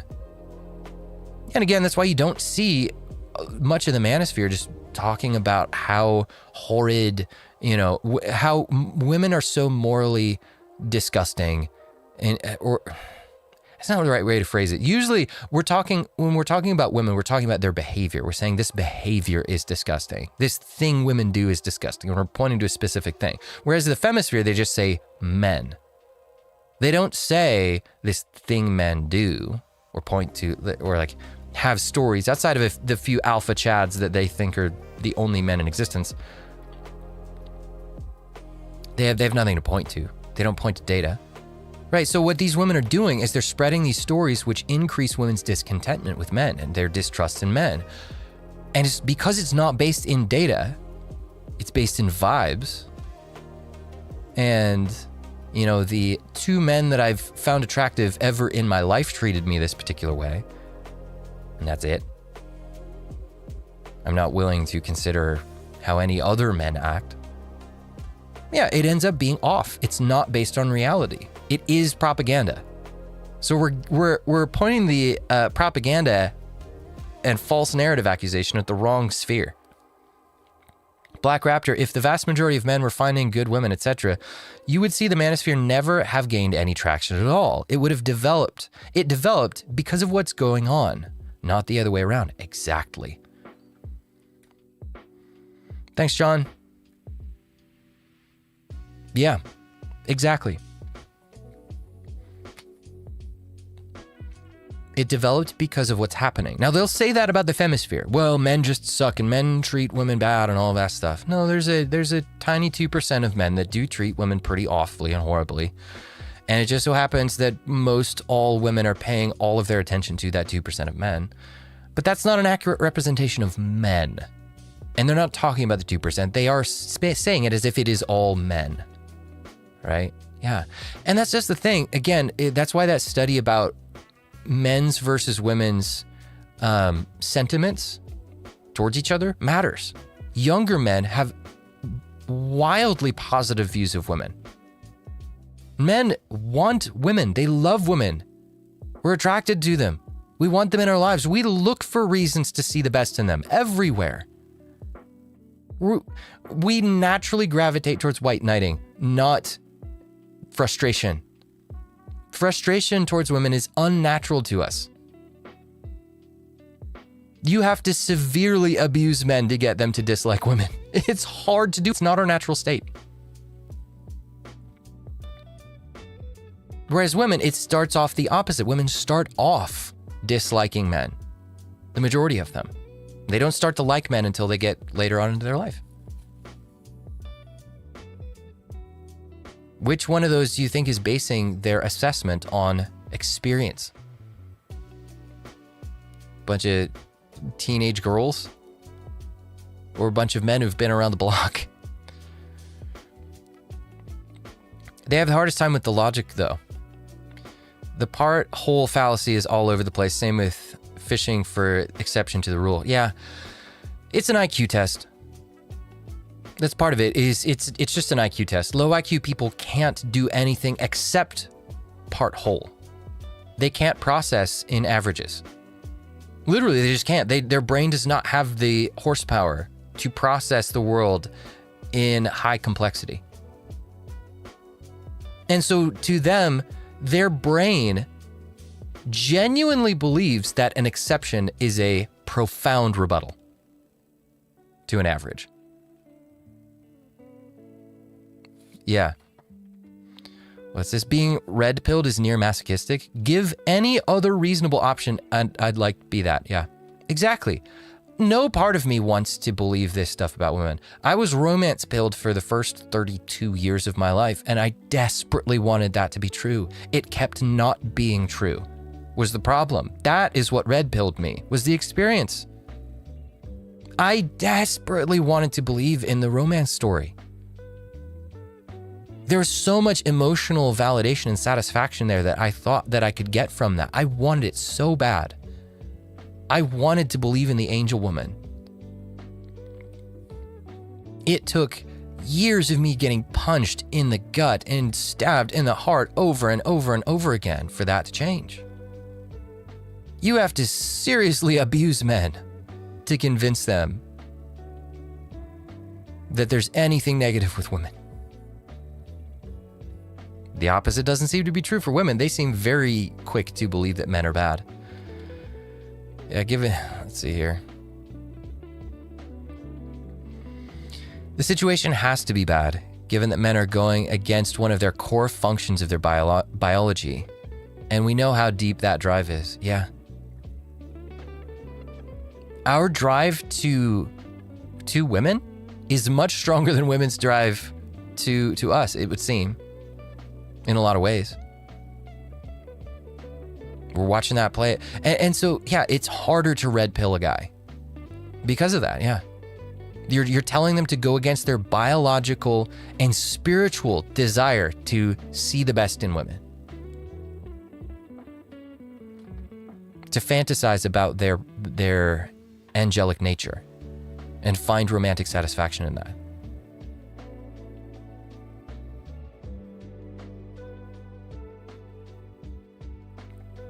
I only recently discovered that some people genuinely do not have an internal monologue. Then that got me down the dark road of researching IQ. Yeah, so many black pills. Yeah. I'm going to be hated for saying this, but people are stupid. By and large, people are they're just dumb. And they can't help it. And you can't change that. You can't change IQ, unfortunately. You can't fix it. Oh yeah, what's that clip of the man saying you would really have to hurt an animal so much for it to not want to procreate? Yeah, I know which one you're talking about, exactly. I was a hopeless romantic, but then I tried to rizz up the church women. Yeah, and sounds like you had the same experience I did. Oh, but women are picky and it's just hard and you just got to push through that. Yeah, I tried to push through that for the first 32 years of my life. Didn't work. Sucked. Yeah, how long are guys supposed to push through it before they give up? You're right. Most people are stupid. Yeah, do better. Exactly. Popular growing past. It's so, yeah, because, here's another thing. That is, you guys want to know why people hate talking about IQ? Why they try to shut you down? The power premise. Again. Because your intelligence is tied to your power. So your power is anything that enables you to self-actualize and achieve self-worth. And so if you say that there are people who come out of the womb with less, and capability is a part of that. Capability is a part of your power. So being smart enables you to solve problems quickly. High IQ allows you to solve problems quickly. That allows you to generate value. That can lead to status, influence. And so it can lead to the things that our society believes create your self-worth. So if a person has a lower IQ, then they have a lower total power stat. Their power cap is lower, which means their self-worth stat has a cap that's lower, which means their life satisfaction will be lower. That is too uncomfortable for people who believe in the premise to accept. So they hate it. So they don't want to talk about IQ. They don't want to talk about intelligence. So the reality is, yeah, people have different levels of intelligence and you can't improve it. You can increase a person's knowledge. You can teach people wisdom. Wisdom can increase. Wisdom is your ability to correctly apply knowledge to reality. Right? And that's stuff that you can build up through learning, but you can't increase the speed at which you think and the resolution level that you can process life through. You can't change that. So that means, look, you're gonna have to contend with that. The moment you start accepting the world's value systems and you say that people need to have power, status, wealth, and all those self-achievement things to be valuable, then you can't have an open discussion about intelligence, because then in your framework, in your math equation, anyone who's dumber is less valuable and their life experience cannot be as good. What's funny is the reverse of that's actually true. Dumber people tend to be happier, smarter people, higher IQ people tend to have less satisfaction in life. So that if that doesn't blow up the premise, I don't know what else will. Yeah, George Carlin had some funny takes about mass stupidity. Yes, he did. Yeah, there's some good stuff in there.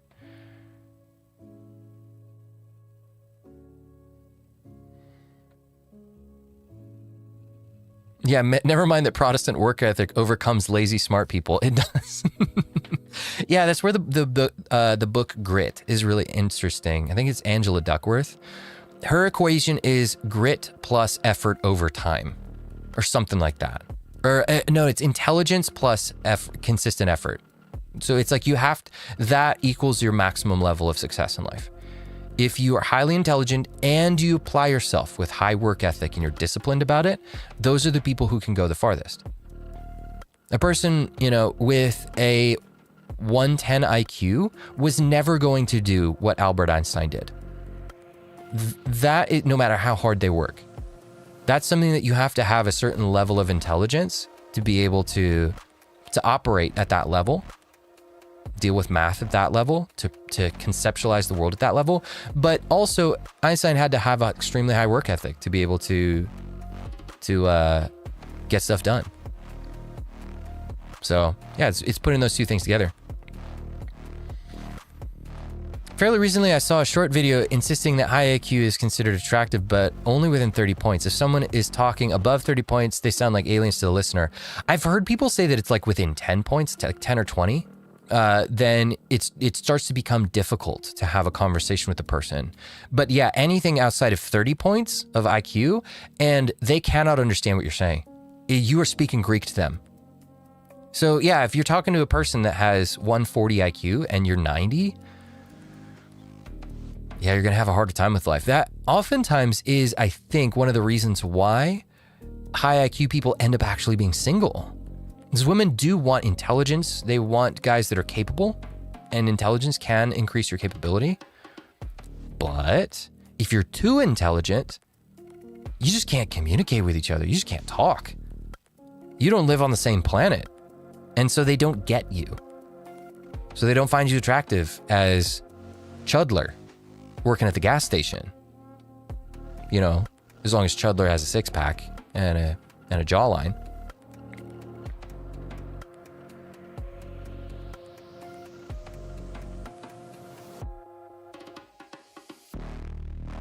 Yeah. Yeah, that also works in reverse as well. High IQ people have to strain to communicate constantly with lower levels for an extended period of time, right? Because you're constantly translating your language into a completely different language. You're both ostensibly speaking English, but you have to translate. Yeah. Time on social media for many, doesn't it? And it's getting more popular every single day as I see numerous accounts that seem entirely dedicated to promoting division. On various subjects, it doesn't seem to matter what. But there are many creators whose entire platform is completely dedicated to spreading hate and discontent. And it doesn't seem to matter on what subject it is, whether it's about men, women, people of different races or ethnic backgrounds, politics, or religion. There is always someone out there trying to create more division than there is about educating and unifying people. Because well, yeah, people were not this stupid even 5 years ago. Well, that's the thing is, you can make it worse. You can't increase a person's IQ, but you can lower it, and you can teach them the opposite of wisdom. You can teach them dumb stuff. You can give them premises to operate on that don't match reality. Just teach them the power premise. Teach them to calculate life through that lens. And a stupid person, they're helpless. You just watch them go, and they naturally come to these conclusions. Beings actually have a lot more in common than they have. And yeah, since that premise has become more and more sacred, more and more entrenched, you're going to see a lot of people acting a lot dumber because they're calculating stuff. They're calculating life based on a conception of the world that's farther and farther from the reality of the world. Of differences, but very few people ever want to acknowledge that because I think some find it more profitable, shall we say, to promote that division. which is really unfortunate. That's a good point, the amount too. of good that could be done with the reach that social media has if more people actually had the best interests of others in mind, as opposed to their own personal interests. Sorry? No, wait, I'm not sorry at all. But if you're an adult and you don't actually know what your oil dipstick is or what it's used for, that's not just weaponized incompetence. That's a whole new thing altogether. That's glorified incompetence. Yeah. I really hope this is a joke, because no one who's an actual feminist would ever say such a thing. Because that's rather implying that women deserve special treatment and privileges. I couldn't see what you said, but listen. Hawaii is part of the U.S. Special seat, or even a seat to be given up for you just because this you're a looks woman. like a good example of what we're talking I about. can't believe some of you genuinely think Hawaii is part of the U.S. She could vote, by the way. The American education system really needs some help. The double standard of having standards while dating. I think that's a subject that needs to be talked about a bit more, because I have noticed a definite difference when it comes to men and women in regards to Seems like a lot of these, like the original clip that she's reacting to got cut out, probably because there's like music and stuff in it that we can't see. But anyways, yeah. So I don't know how much more we can get just only hearing half the conversation. Yeah. Net taxpayer or property-based suffrage? Yeah. It's gonna have to be something like that. I've heard people argue for household. Doug Wilson, for example, argues for household suffrage. That's the dumbest idea in the world, because you know what the left is gonna do? They're just gonna say, oh, well, let's just not get married on paper. Let's just stay two separate households on paper whenever a man and woman are together, and we can double our vote while those dumb conservatives cut their vote in half. They're gonna be like, sign us up. How quick can we get on that? Yeah, so I'm not with Doug Wilson on that one. I think, yeah, maybe net taxpayer or property based or something like that. Yeah. The problem with the property, it would probably have to be like, net taxpayer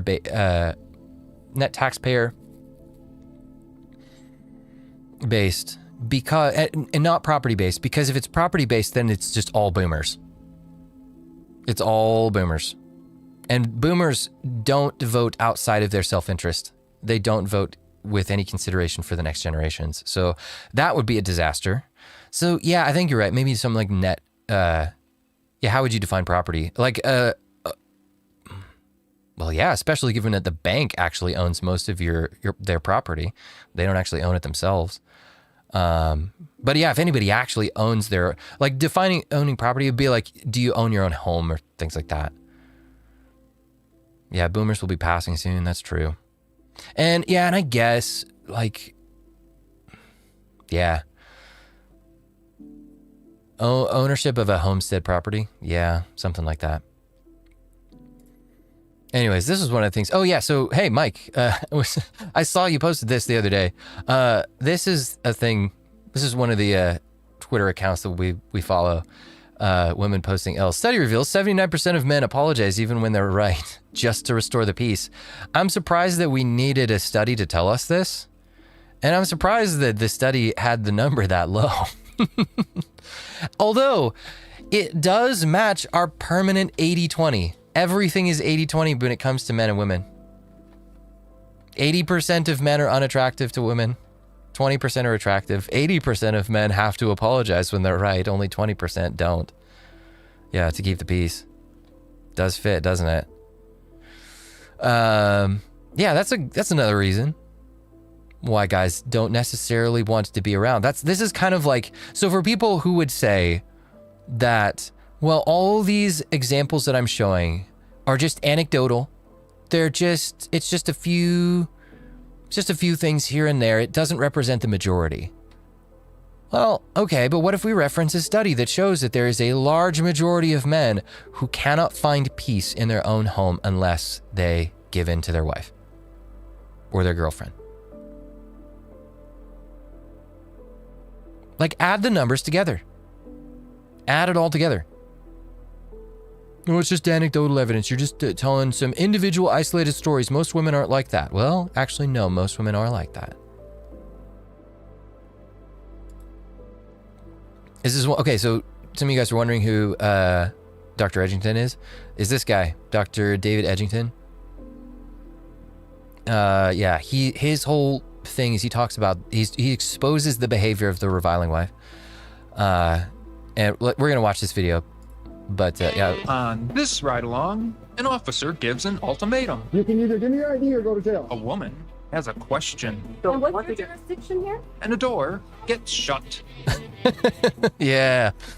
On Monday, June 9th. Wait. No, hold on. I'm going to have to make it watching YouTube. June 9th, an Orange County Sheriff's deputy responded to a disturbance call at a resort near Walt Disney World. Couple, or they're trying to buy something. Okay. They're already owners here. Okay. Guys, I'm getting into cop slop. Since 11 a.m. this morning. I'm turning into Asmongold every day. After getting the general details, the officer made his way to the sales floor to say hello. Hello. How are you guys today?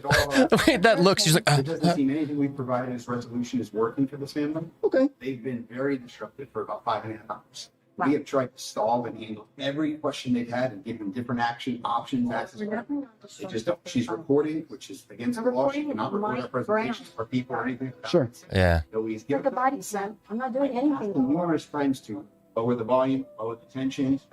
This guy seems like he's been reasonable, yeah. From the sales floor. Okay. Wait. Did you just say, oh, there's nobody in here? Basically, so is she trying to justify being an absolute banshee by saying, well, there's not really people around here to be bothered by my incessant raving and screaming. There's nobody around to witness it except for you guys. That makes it totally okay. How long are you guys here for? Leaving tomorrow. You're leaving tomorrow? Okay, so they don't want you guys on the sale floor anymore today? So, I'm not getting anywhere because we're leaving tomorrow, so we can't do this. okay. Unfortunately, regardless, they don't want you here, so here's the two options. You can either exit the sales floor now, and everything will be fine, or you're going to be risk your trespass warnings, and you come back, you get arrested. So, Should be a trespass. if you choose to not walk out right now when they're politely asking you to, yeah. Yeah, she's asking that as if, like, she has a choice. Like, wait, you're going to do that? That's a thing that you would do? What? How could I possibly deserve such a thing? If you walk out right now, there'll be no paper. Okay, here's the thing. I'm not going to tell you twice. Okay, then let's go right now. I'm trespassing. If I have to walk... Trespassing is very simple. If it's private property and the people don't want you there anymore, they can say, get out. They don't have to have a reason that you think is justifiable. They can just tell you to leave. And if you don't, you are trespassing. To my truck. Okay, you guys ready? You guys ready? No, you're not doing my... You can Whoa, the sass. And this guy is very patient. You know the reason why he's not really doing anything to be like, hey, he's not like trying to take control of the situation. It's because he can't. I think it's one of the things that Dr. Edgington pointed out, or some of the people who commented on this pointed out. Yeah. Yeah, now imagine you're the husband. What do you think his life is like at home? Guarantee this is not a one-off situation. Right, but again, guarantee she's 10 times worse at home. At home, she can be herself and doesn't have to conform to societal expectations. She's not even conforming that hard right now. But the reason why this guy isn't stepping in to be like, hey, this is about to be, because you can tell he's calculating in his mind, this is about to go very badly for us. Something needs to change here. She needs to start listening to the policeman. But he can't. He's not doing anything because he can't. He knows that she will punish him the moment he does. So I think we know what his life at home is like. ID or go to jail. Let's go.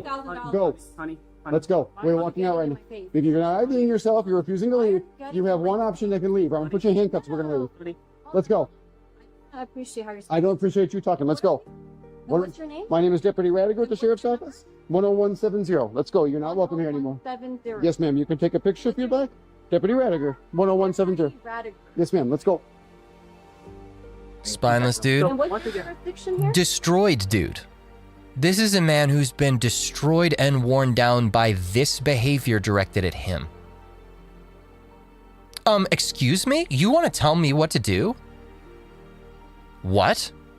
What gives you the right to tell me what I should do, ever? You don't think that this is exactly what she does to him? Yeah. He's spineless because she's ripped his spine straight out of his back. She's trained him to do this. You're in the Orange County. You're in Orange County. I'm the Orange County Sheriff Office. They're asking you to leave a property. I'm just trying to hear it. Your option now is to leave. Your option now is to leave the property. Okay, can you read me my rights as well? In front of her child too, yeah. Here's the deal. So then why are you making me feel like I'm under arrest? Why are you like... You're about to be if you don't. What are you making me feel? Oh, because your feelings matter more than the law. If your husband's being very kind to you, I would take your husband's advice right now. He seems very kind. He's giving you very good advice right now, which is step up the sales floor where you're not welcome. If your owner's here, go back to where you own. Enjoy the rest of your night here. Okay? You're not welcome on the sales floor anymore. Okay, ma'am? Let's just talk over there because they said that. So I actually asked them to step outside to. I'm processing Sure. with us. Sure. But per their request, they don't want you on the sales floor anymore, which they have the right to do that. But because you guys are owners here, you're welcome to go back to what you own. You're more than welcome to go back to what you own. Yeah, feeling is However, above you can't be on reality. the sales Exactly. floor anymore. Okay? I'm gonna step away. I would step away outside. Can you give me a minute? No. Give me a minute. I need to. Your process can be processed. Yeah, so she needs to process her emotions for a second. My emotions need to be properly regulated, and you're not regulating my emotions for me right now, so this is a crime being done to me. By the way, could we potentially tie this to the power premise as well? Yeah, stalling. Right. You see this all the time in Cop Slop. They think that if they just keep filibustering and spamming the same dialogue option that they're going to get a different response. It never works. But yeah, do we think that this might be a result of the power premise? A male figure is coming in and exerting authority over a woman, and she is unaccustomed to that happening. So it's shocking to her. Filibustering, yeah, that's what I was trying to come up with, yeah. Yeah, so this interaction is a shock to her. She's never had a man do this. Like, you can clearly tell a man has not done this to her before. Or at least it's not very common. Right? She's reacting with this extreme emotional shock at her power being violated. Right? She's acting as if she is under attack. Why would she think that? Maybe if she believed the power premise, she believed that this man is exerting authority over me, that's reducing my power. That's reducing my ability to be worth something. I'm being degraded and demeaned by this gross exercise of authority, and that is damaging my life experience. This is immoral. That's where the righteous indignation of these people comes from. Outside. You should be, because you need to go outside. You're going to go to jail. Okay. Women think she's Cato the Elder. Then. The two would Cato argue would have that they words weren't for her. done with the sales conversation, but the officer didn't appear to care. No, dog, she's doing this because it always works. Well, that's part of it is, yeah, she's probably done things like this before and it's worked. But yeah, the reaction, I think it's all connected. It comes from a sensation of, I need to maintain power over this situation. And so that's what she started off initially trying to do, but the stalling and just trying to repeat the same dialogue options and all of that. You know, she's trying to regain control of the situation from him any way that she can. And now she's turning it into righteous indignation and all of that. And you're right, it has worked for her in the past, probably, especially with our friend over here. Poor guy. So you guys are done. But he was still showing. They're done with it. They're done with it. So the woman tried another tactic to stay on the property. Can you call for an No. I need a woman here. No. You're going to need to leave is what you're Yep, going to do. I need a woman here. I need a woman. Here's the deal, ma'am. You've been asked more times than you need to be.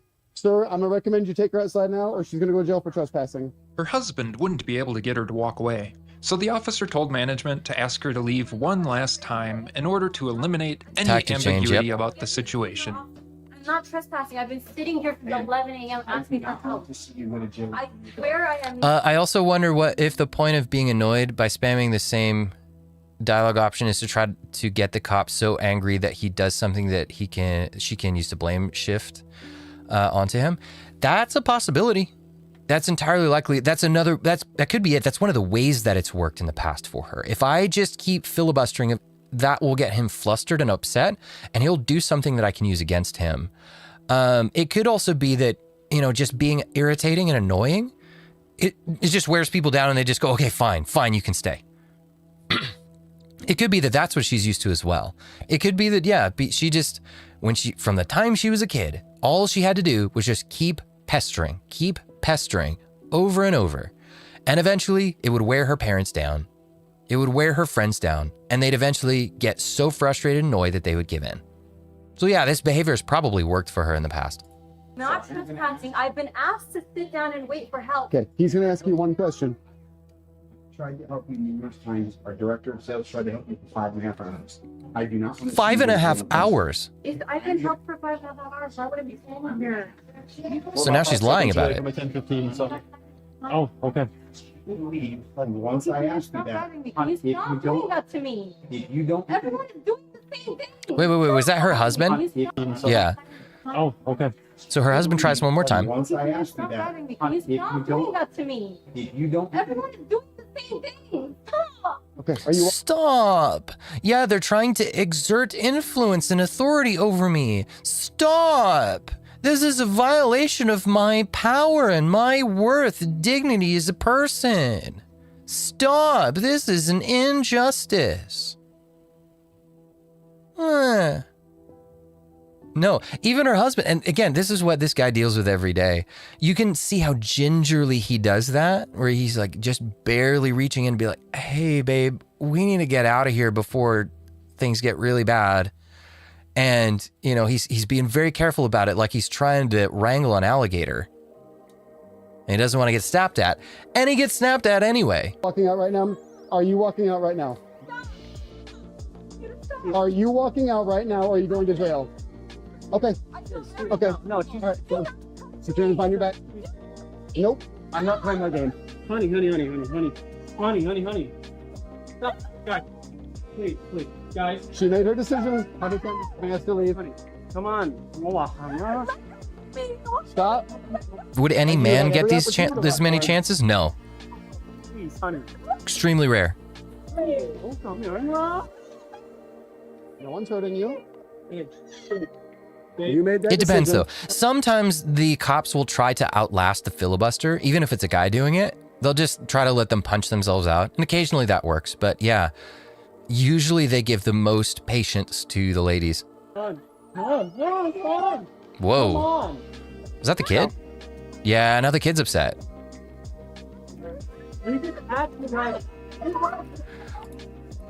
Why are you doing this to me? Why are you administering the obvious direct consequences of my decision? So this is super frustrating. It's the duality of woman. I am at once this powerful, independent person, and you can't violate my power because that would be degrading and demeaning to me. But also, how can I possibly bear any responsibility for my decisions? How can I possibly bear any consequences for what I do? Yeah, this dude had plenty of warning signs before marrying this child, I'm sure. Well, she's pretty. Schrodinger's feminist yet again. Exactly. Yeah, she was probably the hottest woman that he had ever had a shot with at any point in his life.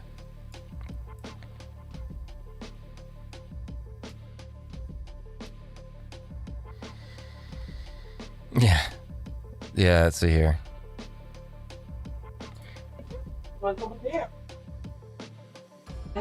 Oh, yeah, and that's a good point. The problem is she will resent her husband even more for not fighting the police.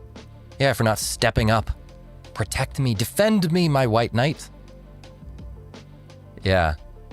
That guy's in a lose-lose situation. Let's walk outside. Oh, this is a child. This is the behavior of a child. Behavior would continue down the room, around the corner, and out the door before she changed to a new demand. Lawyers now, yeah. Wrong stage of the process. You can't be the aggressor and the victim. Well, you can if you're a feminist. Okay. Let me get into my car. You'll be getting into my car, ma'am. Get off me. Get off me. Who's your mother? Get off me. Do not touch me anymore. Get off me. Get off me. I need you to step back at that car right now. That's a demon. Well, this behavior is the result of demonic influence. You're never going to convince me otherwise. Right? This stems from people who would not discipline her, parents who refused to discipline her because they believed the power premise. They did not want to infringe on their delicate little flower's power because they thought it would devalue her and diminish her life experience. That premise came from demonic influences. It came from Marxists and feminist women who were literally doing seances and talking to demons and ascended masters and things like that. That's where they got these ideas from, that we're now living downstream of the cause and effect. That's it. Get me now. Let go of my arm. Let go of my arm. Let go. I'm not doing anything. Sheesh. Who are you? Why do you do this to people? How do you do this to people? It's oppression, right? He's exerting authority, and that is inherently oppression. I'm just translating for you guys. From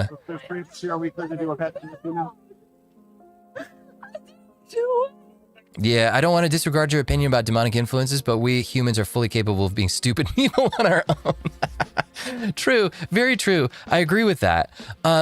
Well, that's why I say demonic influence, not demonic control. Demons are very good at figuring out how to manipulate our sinful flesh and how to kind of just nudge it, steer it in a particular direction, wind it up and let it go. But yeah, there's a lot of stupid and a lot of evil that lives in our own hearts. Because that's all they're doing is they're just tugging at it. They're not putting it there, right? We're not innocent of that. Yeah, it's the demons saying just do it versus pushing the button themselves. Yeah, I don't need no demon to make me do evil. Yeah, we all do it whether they influence us or not. They just happen to hate God and hate us.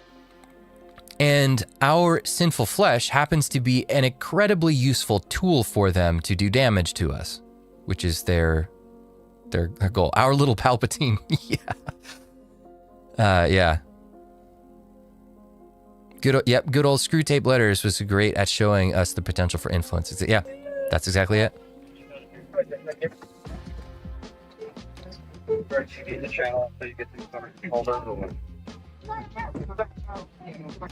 do you think I could do to you? What did I do to you? Yeah. I'm 5'2". Like, what? So angry. Yeah. Okay. 5'2", power imbalance. I didn't do anything to you, so I don't deserve this. Right? And I'm 5'2", so there's a big power imbalance that you're exploiting. Again, I'm just translating from power premise to human speak. I recommend reading The Nefarious Plot. I'm gonna have to add that to my list. I have a long reading list, but that looks good. What's that about?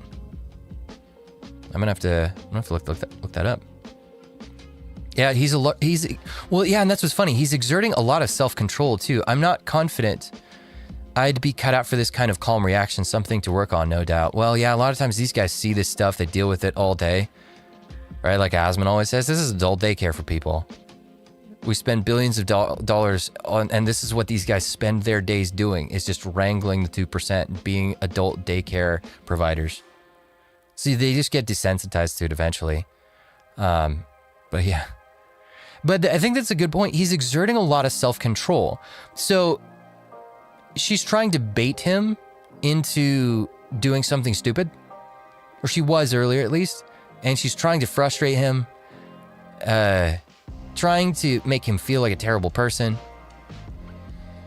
So he is exerting a lot of effort to remain in control of himself. So that's the irony of this, is she's acting as if this is a gross display of power that's harmful to her and demeaning and degrading to her. Or she's acting as if that's the case, but the reality is he's actually exerting a lot of control on himself to not give her what she is fully earning for herself with her own behavior. The bottom 1%, most oppressive part of our society. Yeah. Yeah, and that child has two bad examples of what a man and a woman should behave. Yeah. Yeah, it's not good.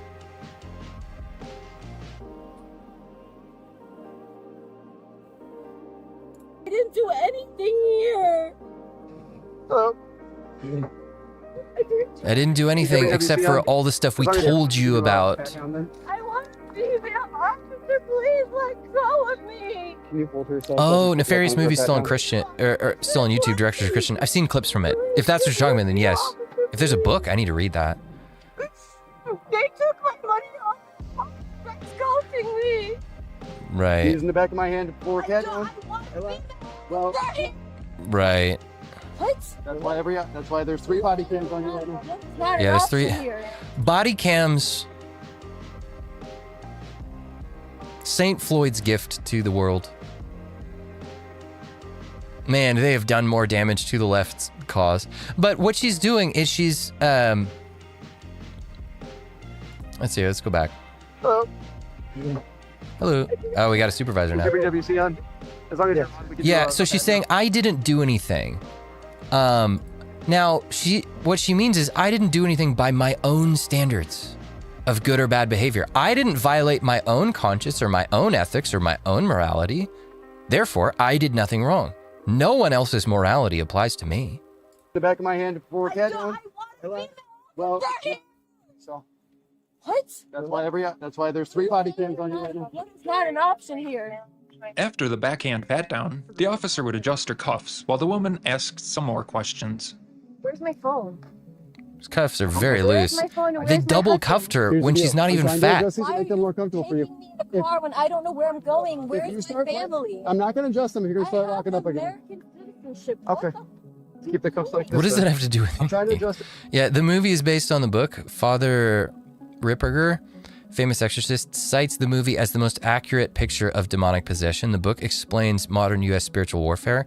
See, this is why I find it really interesting to talk to you about this stuff, because given that you were saved out of the occult, like your perspective on this is very different. For most people in the West, they don't consider demonic influence or presence to be a real thing. It's not a present, real issue, right? We live in a very materialistic world as far as we're concerned.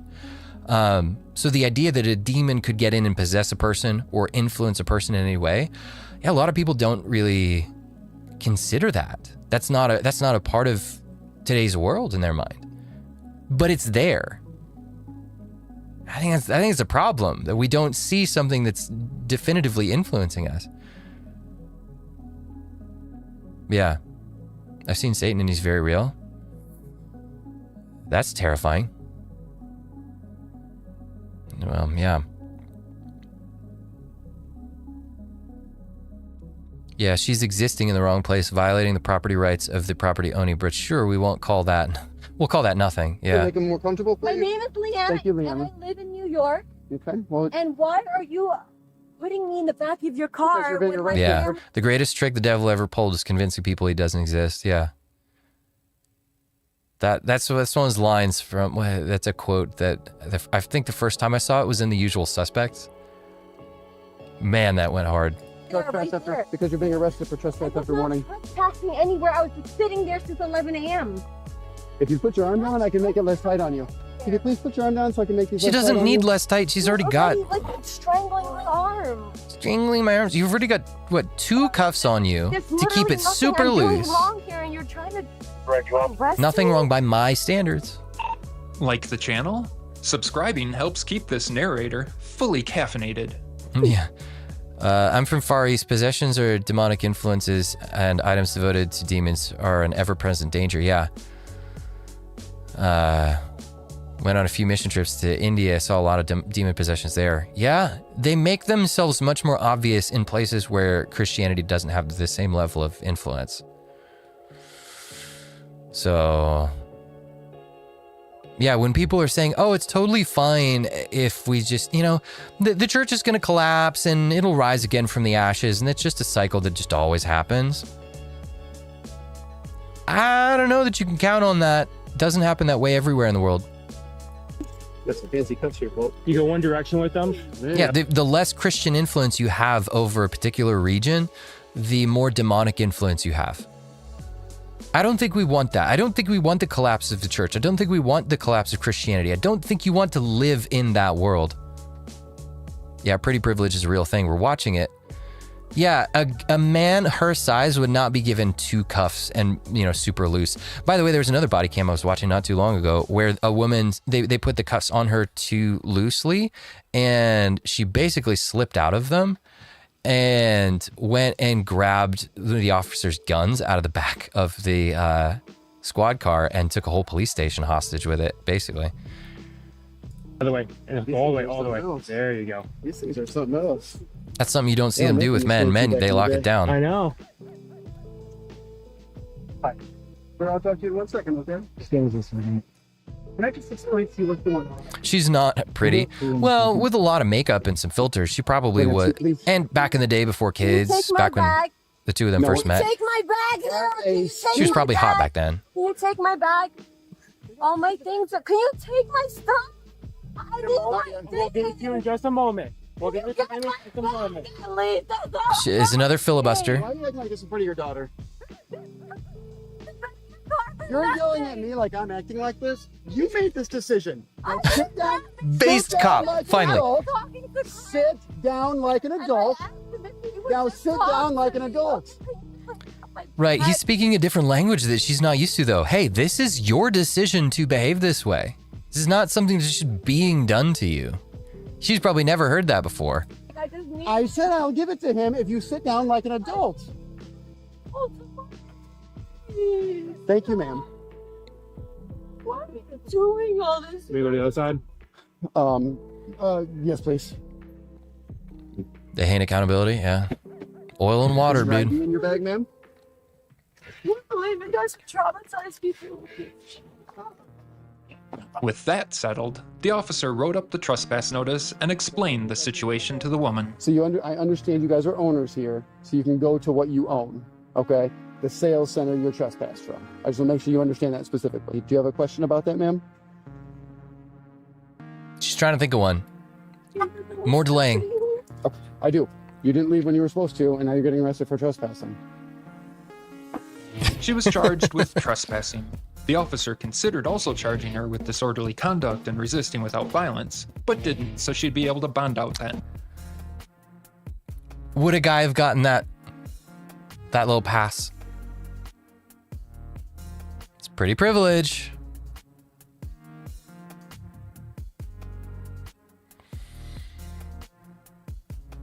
Yeah. Had he given her the additional charges, she would have had to stay overnight to see a judge in the morning. According to court documents, she eventually entered a plea of no contest and was assigned court costs and fees of $223. Thanks for watching. See you on... Yeah. Not a lot of consequences outside of the trauma, which that won't change anything. She'll say, no, that's just the patriarchy oppressing me. That was unjust. That was totally unjust of him. That wasn't my actions. That wasn't my consequences. I don't need to change anything. The state needs to change things. Yeah, talk about a slap on the wrist. Not great. Here's another thing. Just $200 for this whole mess. Yeah, exactly. Yeah, no contest is a plea that doesn't admit fault. Yeah. Another reason why guys are having a hard time being around women is that it's not just that they don't treat you especially well a lot of the time. They're not exactly a source of peace.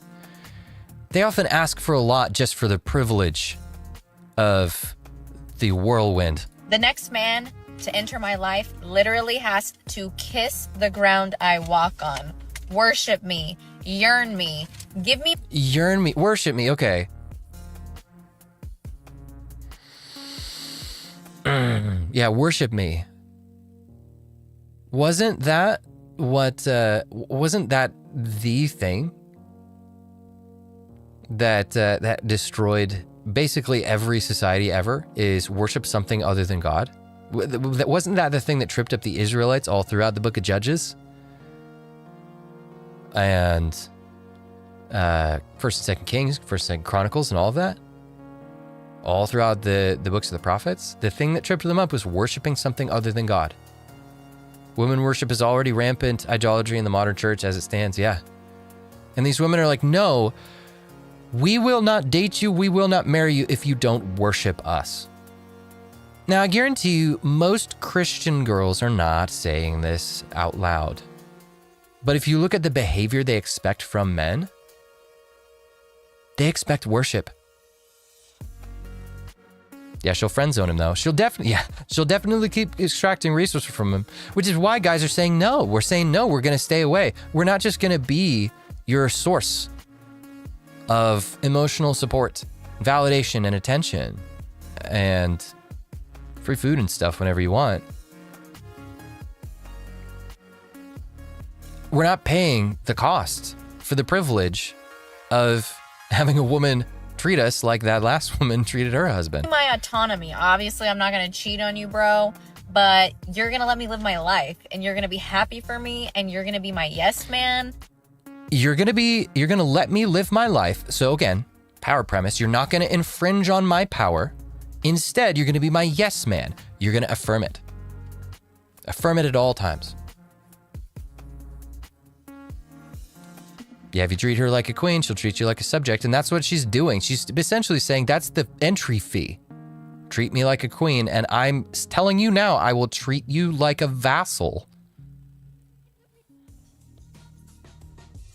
Yeah, and great deal. You're going to provide for me without making me feel like shit about it. Like the next man that comes into my life. Without making me feel bad about it.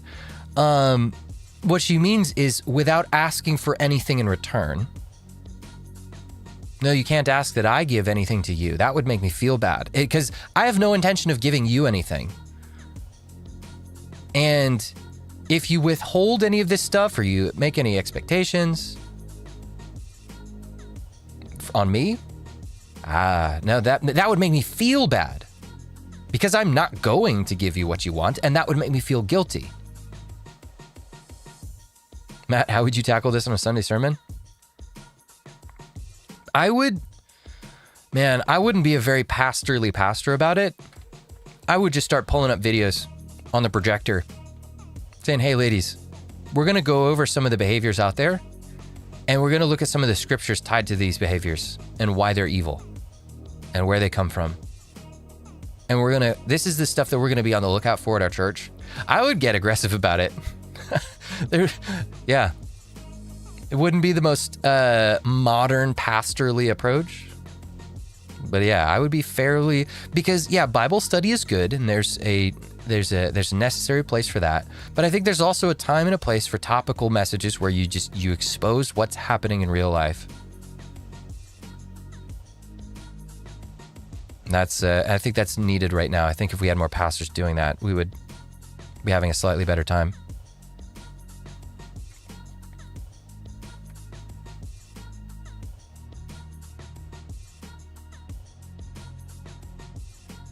Didn't y'all hear that Nala Ray is speaking at a church convention for TPUSA? She can be repentant, but she hasn't gone through the refining fire to stand in front of people yet. LMAO.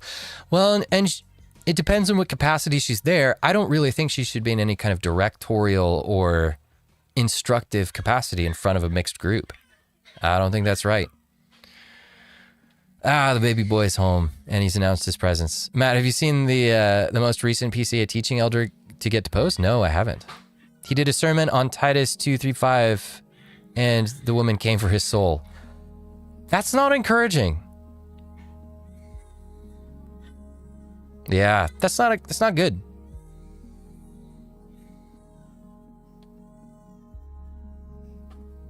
Yeah, imagine going into a Mercedes dealership and saying, I'm going to need for you to give me this car with these trimmings fully loaded. I'm not going to settle. Oh, what do you get? The privilege of me driving it. Yeah, there's no cost. I'm not going to pay any cost. And don't make me feel bad about stealing this car off the lot. Yeah. Speaking of pastors, have you got more intel on Josh Howerton? he seems to still be fairly middle of the road. I saw some stuff about scandals that he was involved in. I had Grok look it up, and it was basically people were upset that he wasn't being feminist enough. He was being slightly based occasionally, and that upset some women. They thought that he was being patriarchal and misogynistic, and they got upset with him for that. And apparently he apologized for some of that stuff, which I think he absolutely should not have done. I don't even think he went that far.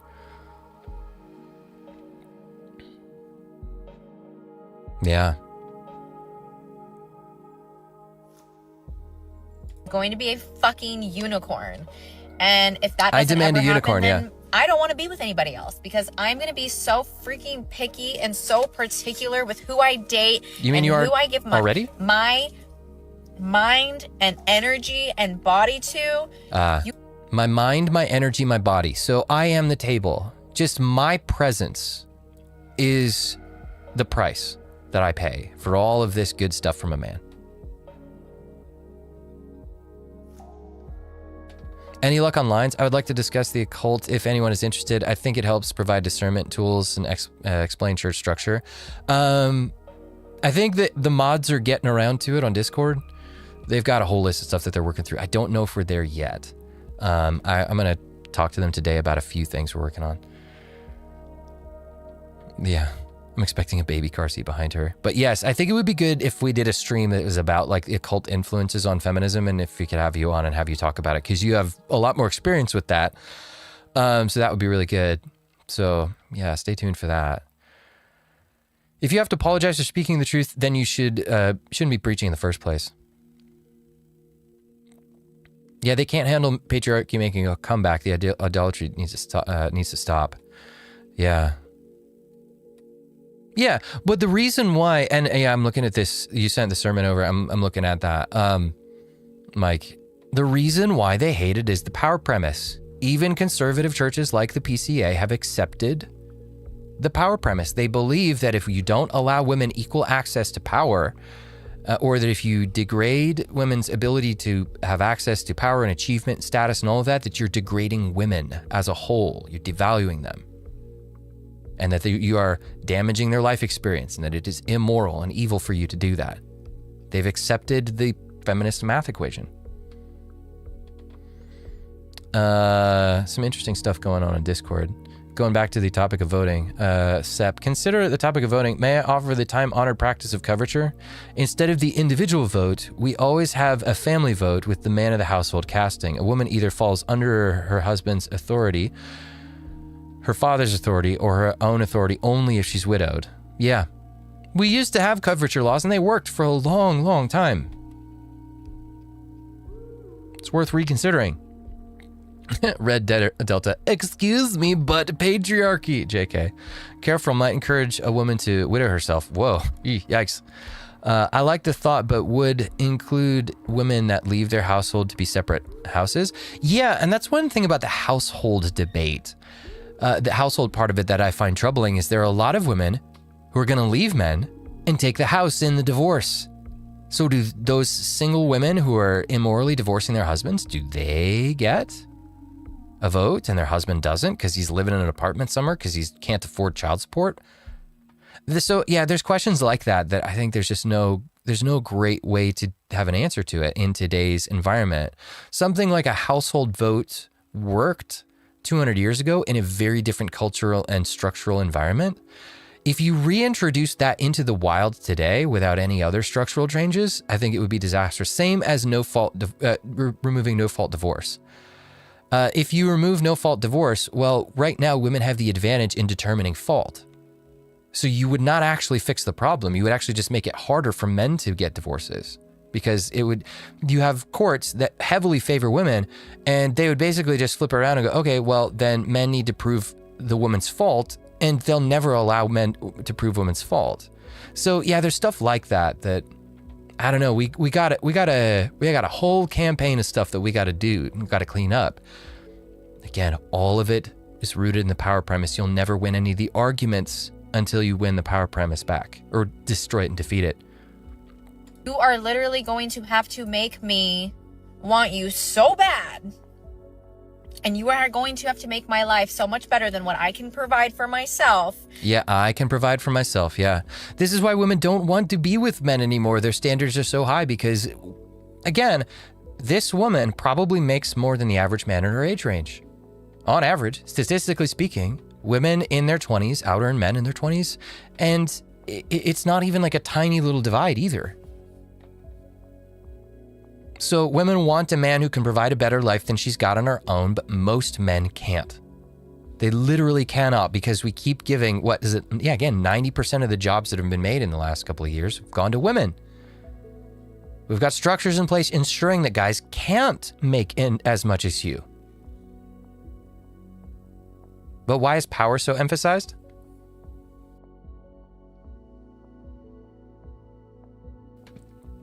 Well, because that's how.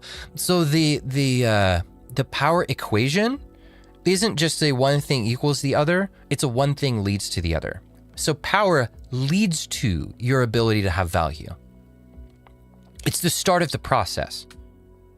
So if you have power, if you have influence, if you have access, if you have autonomy, then you can go out and produce value. You can build things, you can achieve things, you can do this, that, the other thing, to make yourself, to add value to yourself, to increase your self-worth by worldly standards. So power, increase in power equals increase in the next category, which is worth. And then worth leads to happiness and high quality life experience.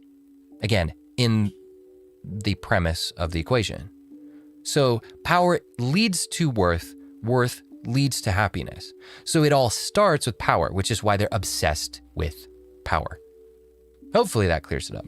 If you can't do that, I don't want nothing to do with you. If you cannot make my life better than what it is right now with me and my kids. Yeah. Who called it? Somebody called it. They were expecting to see a car seat in the back. Guys, I think that might be it. Me and my kids. You got to give me a better life than I can get from me and my kids. How much you want to bet she's getting government aid to take care of those kids? How much you want to bet there's a man that she had those kids with who's also helping provide for her lifestyle? Yeah, how much you want to bet that's the car seat in the back? Remember, men are net taxpayers over the course of their life. Women are net tax receivers by like $100,000. They're net drain on taxes. Men are net payers. How much you want to bet she's a part of that stat? He better do this, he better do that. And providing happiness and love and calm. Right, you've got to provide me with happiness and love and calm. It's all flowing to me. And what was the thing that she said that she offered? My mind. I'm just so smart. I'm just so incredibly intellectually powerful. My energy. I just bring a vibe. I bring a vibe into the room that just isn't the vibe that we're getting from her? Isn't this something we want to be around all the time? Don't we love this? Aren't we just smitten with this woman's energy? That is worth the price of admission alone, right? And her body. Yeah, because she's so hot, I guess. Yeah. Right.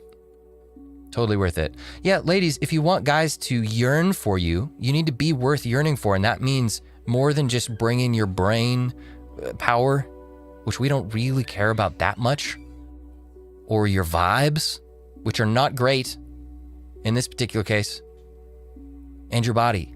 You need to be willing to be a helper and support. My nervous system. Yeah.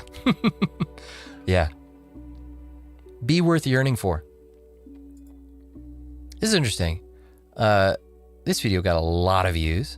It's a guy in his 40s explaining why he doesn't really want to have a woman in his life. All right, so who do I have with me today? My name is Gus. Gus, how old are you, man?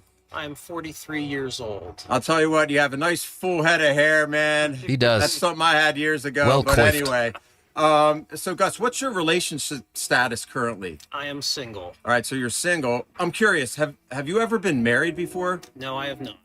All right, so same boat as me, never married. I'm 54, of course. But now, do you have any children? No, I do not. No kids, same. Do you want to get married someday? No, I do not. Okay, so is there any specific reason why you don't want to get married, Gus?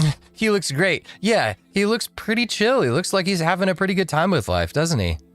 Could it be the fact that he did not have a contentious woman shoving him over to the corner of the roof? Well, to be honest, He looks 30, usually yeah. am. I mean, most of my life I am single.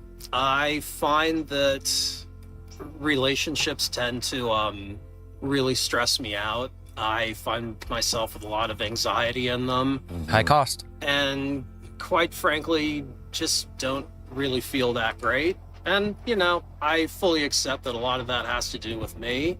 I just don't really have strong desire to actually be in relationships with people most of the time. Yeah, if you don't want to be in it, it's because you don't see value in it. You're not getting value from it.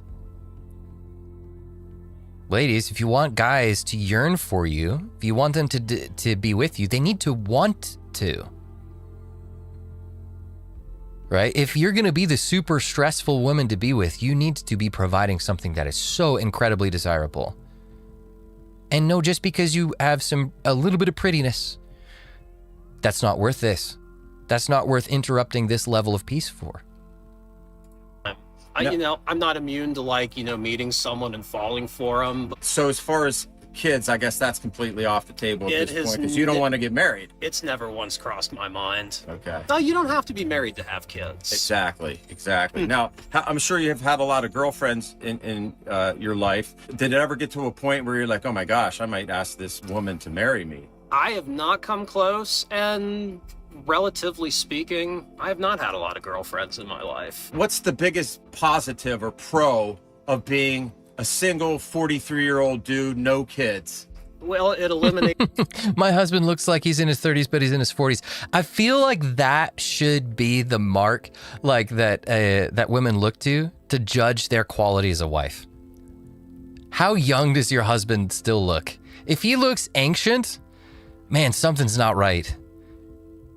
Maybe you're not the one stressing him out. Maybe his job is, maybe his mission is. Maybe there was more you could have done to help him as his helper. Or maybe it straight up just was you were actually destroying him and sucking the life out of him and making him look old. Yeah.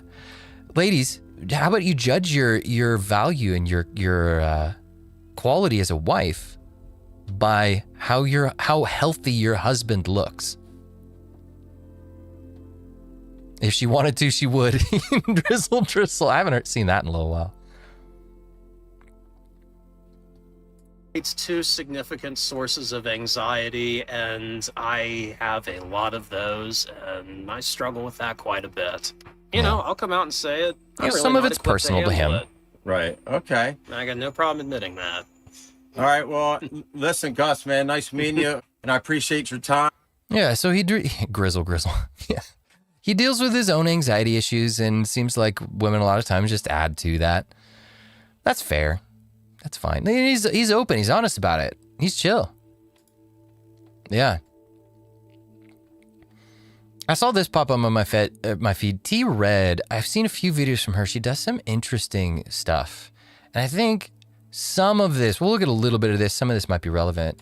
It's interesting seeing how women are always saying they don't want men, they don't need men, that men are useless.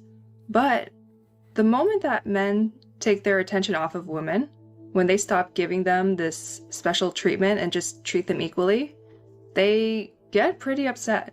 Yeah. And the reactions are very interesting to see. Let's get right into this video series. Okay, I have a question for all of these. I think it's dumb that guys are called selfish for not having a girlfriend. Wouldn't that mean that men are the one who have something to offer? If women are the ones who have all of the value to offer in a relationship and they are the prize, wouldn't they be the selfish ones by withholding that? How are men the selfish ones if they don't have a girlfriend, unless men are the one who bring the value to the table?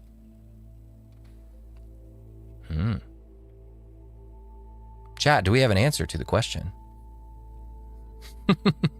I'm curious. Single straight men. What are you doing? Because every single day, I walk out of my front door to the most beautiful. Yeah, funny how their own words so often reveal what they actually think. Yeah. Logic. Logic is a heck of a drug, heck of an antidote.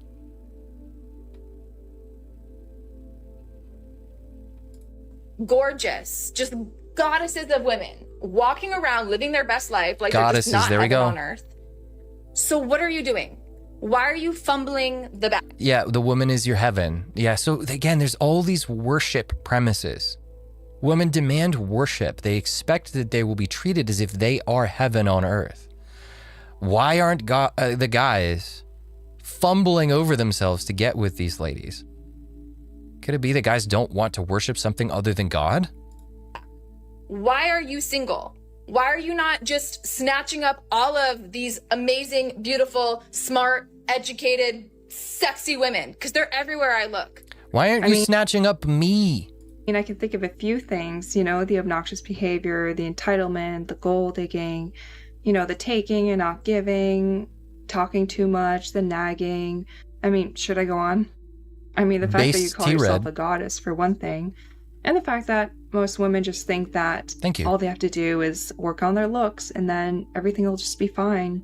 I mean, it'll probably get you laid. Yeah, I'm not bitter. I'm just frustrated that me and other guys have to deal with this. Yeah, exactly. There's a difference between like hatred and a desire to see women suffer versus being frustrated with women and wanting them to stop and change, do better. Those are two different things. Again, I try to point out the difference between the manosphere and the femisphere. The manosphere generally points to behaviors and says, this is disgusting, we're tired of this, please stop. At least parts of the manosphere do. I don't know. I do. I'm reluctantly part of the manosphere. I don't like the label. I don't want to be, other people put me in there. I don't care about labels. I just want women to stop doing this. Improve, do better. Whereas in the femisphere, it's the opposite. It's not about men's behavior so much as it's about men being bad regardless of what they do. Even when they do talk about behavior, it's never enough. It's not going to get you into a committed relationship, that's for sure. It's also crazy that it's just socially accepted that only men will approach and not women. Because most women are going for a very small amount of men. I mean, the odds are going to be way more in your favor than when men approach women. Even though these small amount of men are also not going to commit to these women. I mean, it really just hurts the women in the long run because eventually they'll have to wake up to the fact that their standards they're just ridiculous and absolutely unattainable. Well, yeah, unfortunately, the problem is that a lot of times they don't wake up until they're so old that they're living in a consequence that they can't escape. At least not in the way that they want to escape it. They want to have the happy romantic ending. But the consequence for these ladies a lot of times is just going to be loneliness for the rest of their lives. Till Jesus comes back or they go home to be with him. You know, they're the Mary of Egypt ending, right? They're working that way with their dialogue options, selections, and all that. Yeah, if she's not chasing you, she's not interested in you, yeah.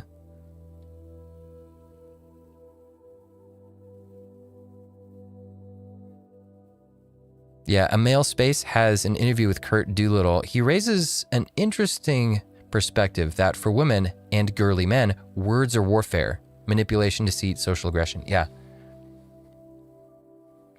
Yeah, that's why words matter so much. That's why political correctness became so much of a thing, especially on the left. And again, especially, you see that the left is predominantly women. It's a desire to control people through controlling language because that kind of soft power is really the only kind of power women have. They don't have the ability to use physical force, so they have to use soft power like influence. But anyway, the attitude of this particular lady is just not going to cut it for most men. Can we start a petition to... But yeah, exactly. Once you start thinking that way, you are less prone to the manipulations. Yeah, once you see it, you don't fall for it as much. It's all kayfabe. Low-key, fun, casual dates, because chivalry's dead. Social media has killed romance. Guys don't ask girls on dates anymore. Like, why not if you see someone that you think's cute? Hey, you want to go get a drink? You want to grab dinner? You want to go do something fun? Yeah. Her filter makes her look AI. This filter is so intense. She does not look real. I think it's not that deep if you go grab a drink. Like, that is not deep. That is not serious. But guys seem to think that's so serious, and they'll only do that. She looks like a doll with that hairline. I wasn't going to make fun of it because I didn't want to be too mean. I don't want to be needlessly mean to women because then people just start invalidating everything I say. But yeah, she do be having that, you know, Mars Attacks kind of forehead vibe. 5 head. There's a lot going on up there. In a situationship or a talking stage or something, and I think it sucks. I think it's kind of sad. No one wants to get to know each other face to face anymore. They want to have all the small talk, surface level bullshit conversations over text or Snap. Megamind. That's what I was reaching for, but I didn't get there. I mean, cool, you could start a petition, but it's not going to handle anything. I mean, it's the women that decided that they deserve to have these extravagant dates. If you're going out with all these different men and making them pay for all these dates, sooner or later they're going to catch up to that, and they're not going to put the same amount of effort in because it's not really worth it. Yeah, it doesn't work. Hey, lady, I mean, there's no one stopping you from asking a man out, paying for the date, planning everything. In fact, it would be a good thing if women did that, because women are the ones that value the date way more than men do. But yeah, wasn't it the women that said that they didn't need the men, that they didn't want the men in their life? I mean, lady, you should be living your life. The feral kid from Road Warrior. That's so good. Yeah. Yeah, T-Red. Absolutely based. She's spitting bars right now. Men don't approach you. It's interesting seeing the difference on how men and women handle the situation. Chucky forehead, yeah. Just live their lives. You know, they move on. They get hobbies. They work on their careers. They do things that they like. Women, on the other hand, they men go are on the TikTok, hobby. Go on social media, talk about how men don't give them attention. They continue to try to get attention, you know, through social media, OF. They go to the bars, you know, dressed in barely anything. They live a lot more for that attention than men do. Yeah. And at the same time, they also go on TikTok talking about how happy they are without men. In reality, if they were actually really happy, they wouldn't have to do that. They would just live their life. That's why when I hear about women talk about the male loneliness epidemic, I think it's just the women that are more lonely than men. Yeah. Oh, this one's funny. I've seen this one. I've seen a few of these.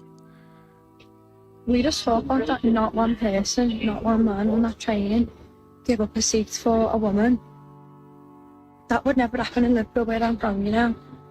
Like, just fucking ask someone if you want to see it. Like, a woman's been through the whole journey, even if it's a half the journey. I'm not talking about me, but like an old woman. Just pisses me off. Yeah, you didn't want chivalry. You didn't want that stuff because it's demeaning to women, I guess. Now we can't figure out what you guys want, what you want us to do. How you want... Like, we tried to treat you how you asked for, and you didn't like it. I mean, women are just so unpredictable that if a man does give up his seat, he doesn't know what kind of reaction he's going to get. Yeah. She could be fine with it, she could be happy, or she could literally try to ruin his life just for talking to her. So the fact that men just don't even notice women anymore, I can't really blame them, just because you don't know what you're going to get. Yeah. I mean, I think she's more mad that the men didn't give her the seat. I mean, don't I listen think to what they it's say, watch mostly what they... just the fact Yeah. that, you know, she looks like she dressed Yeah. up, she put on her face, she put on her makeup. Now, it does look like she's traveling somewhere, and it looks like she got dressed up. She was probably... Yeah, blank slateism and its consequences. If a man and a woman are just interchangeable units, then men only do things for whatever reason a solipsistic woman thinks he does. Yeah. Well, yeah, if it's blank slate and we're just interchangeable souls in slightly different hardware, then why do you deserve to have the seat? Why should we care? Justin, legit feel bad for some of these young women, not the ones that hate us, yeah, because we both just got here. The women my age were teens when Me Too started, yeah.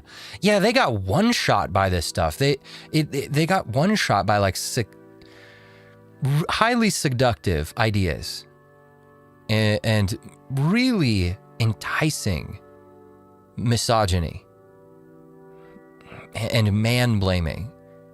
Like a lot of these ideas, these premises, the power premise, they didn't know it was a thing.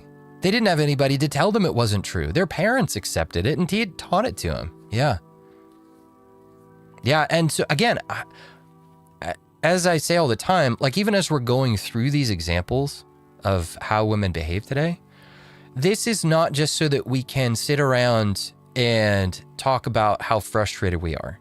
This is so that we can gather up evidence and ammo and examples to present to the men who have influence over this, the men who stopped using it, to curb this kind of behavior, to teach against it, right? The goal, yeah, like arm yourself with this kind of stuff so that you can bring it into conversations with people about it when they say they don't believe you. This is how women behave.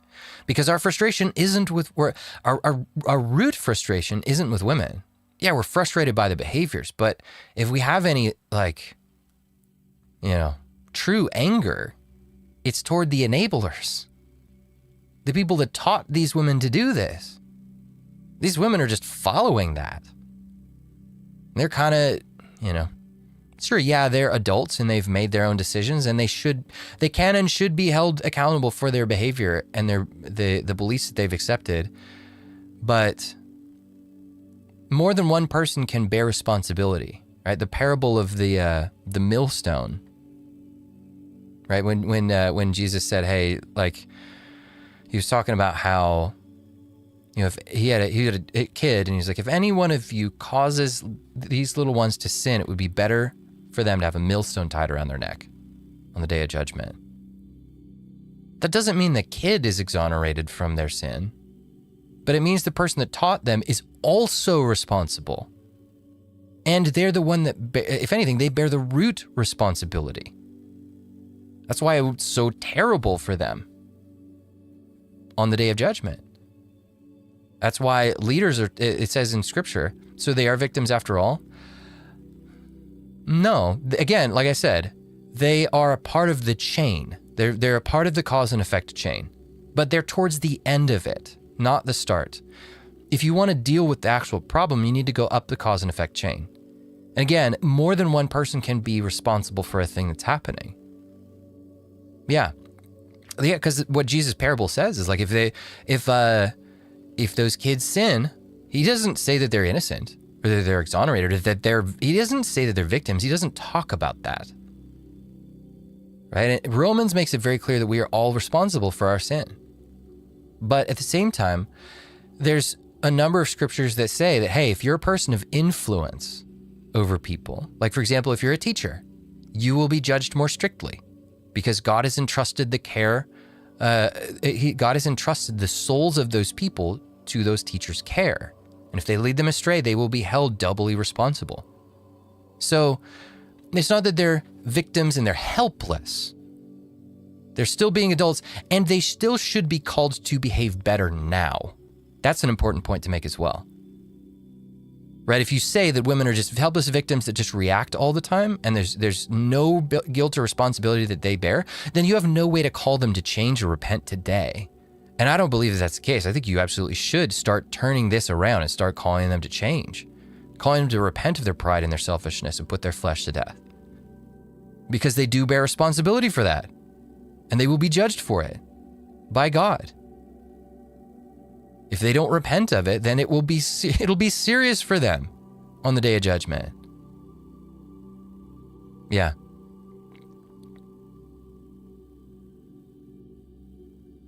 Yeah, I think like childhood abuse, it's the abuser's sin for causing the trauma. However, it's the grown adult's responsibility to not confront and fix it. Right, yeah. Yeah, it's like everybody bears responsibility here, but it starts with the parents and the men of influence, the teachers, the people who are responsible for doing discipline, enacting church discipline, and holding people accountable, holding women accountable, right? If they stop and they just let the women go free range, they're going to gravitate towards their sinful flesh. That doesn't make them innocent just because the men of influence let them, but it does mean that the men of influence are higher up the cause and effect chain and need to bear more responsibility for the outcome. Essentially, they started it. You want to get really undiplomatic about it. Waiting for somebody to hit on her, but of course nobody really does. And I think that's what she's probably more upset about. And unfortunately, that's something that women are going to just have to get used to because it's not really a thing anymore. Yeah, I agree that they need to take responsibility for their own lives. What advice would you give young women who don't hate men who want a relationship? It's a good question. Be humble. Micah 6:8. Act justly, love mercy, walk humbly with your God. Be humble. Be ready to be content with what God provides you. Worship God, not yourself. But yeah, everything ties to humility when it comes to this stuff.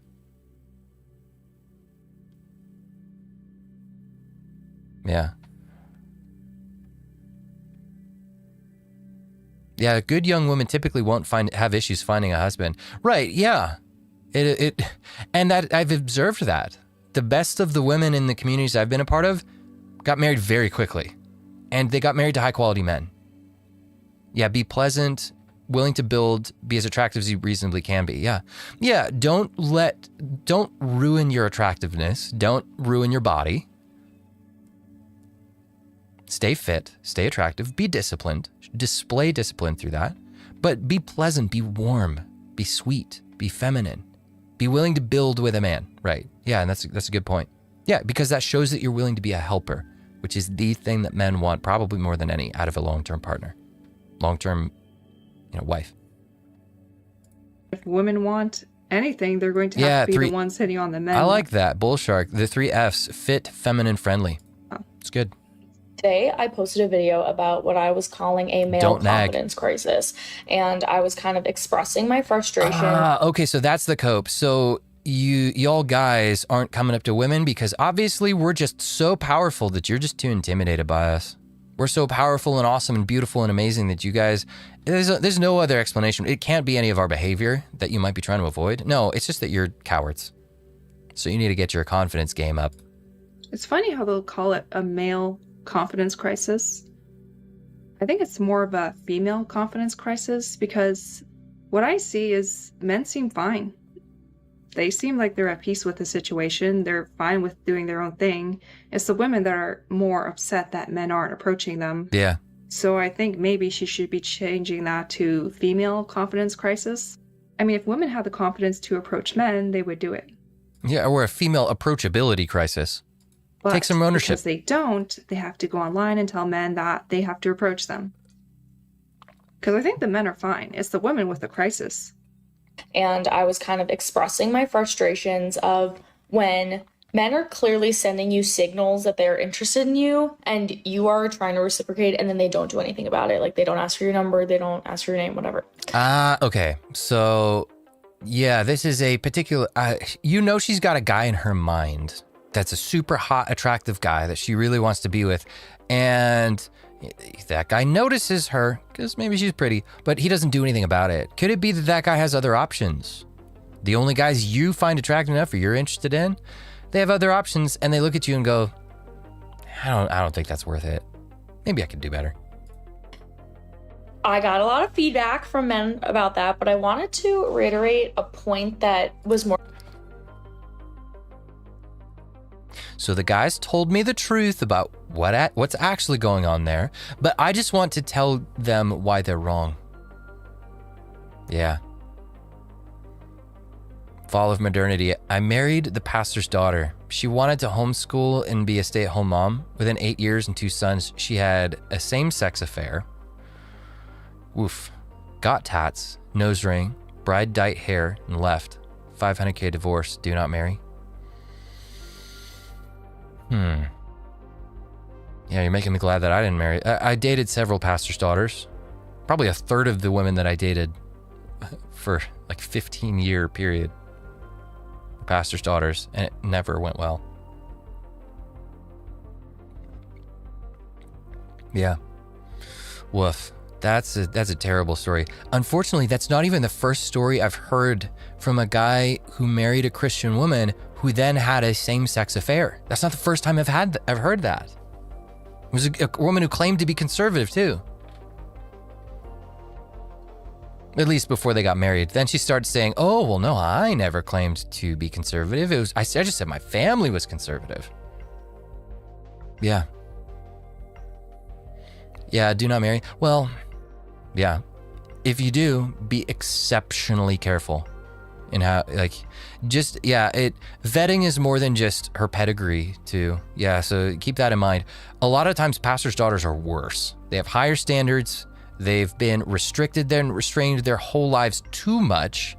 And once they get out from under their parents' influence and they get out into the egalitarian free world where there are no social pressures on them to be moral or upstanding people, they go the opposite direction. They gravitate towards their flesh. They're decent usually while they're within their parents' households, but the moment they lose those restraints around them and any social pressure around them to behave, they stop behaving. And because they were restrained for so long, once the power premise gets in there and they start to feel like, oh, restraints are demeaning and devaluing to me and they're a problem for me, they just reject them and start rebelling against everything entirely. They get worse. It's like pulling back a rubber band. This is why we have to defeat the power premise before we can make any headway on any of this stuff. I lost my virginity to the pastor's daughter in high school. Yeah, a lot of pastor's daughters I knew were not virgins. Don't let appearances deceive you. Yeah. Yeah, appearances and pedigree are not, they don't help. It is much more difficult to vet for character than for any of that type of stuff. Yeah. Yeah, do not marry legally, just vows.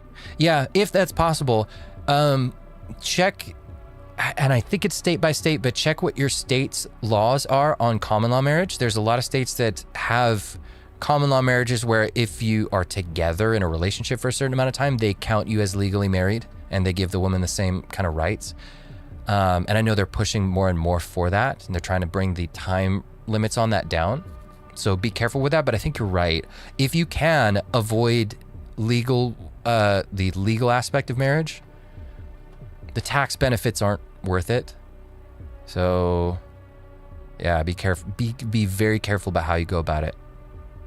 Or coming out of my own frustration of why we're having so many disconnects in the dating scene now between men and women, or anybody. Just in my experience, it's been between men and women. And I'm hearing from men that they're fearful of approaching because... Yeah, less and less states have common law. I'll never cohabitate again. I would imagine a lot of the red states are doing away with it. I know I live in a blue state, and it's they've been pushing for more and more of it. Yeah. Fear of rejection, fear of seeming creepy. I think they are telling me that they have been told off so many times that now they don't want to approach. But I don't know any young person. This is just my experience, but what I'm saying applies to all men. Or yeah, exactly. I don't know anybody that would be unflattered or act rudely if they were approached by somebody trying to shoot their shot. I think it's actually very brave. It's very noble. And I think somebody, well, at least myself, I will always appreciate it if somebody is taking a chance to show their interest in me. Now, I find that I like the attention. A lot of people were like, well, Chloe, why don't you just approach? Sometimes I do, but sometimes I get kind of frustrated of me having to lead.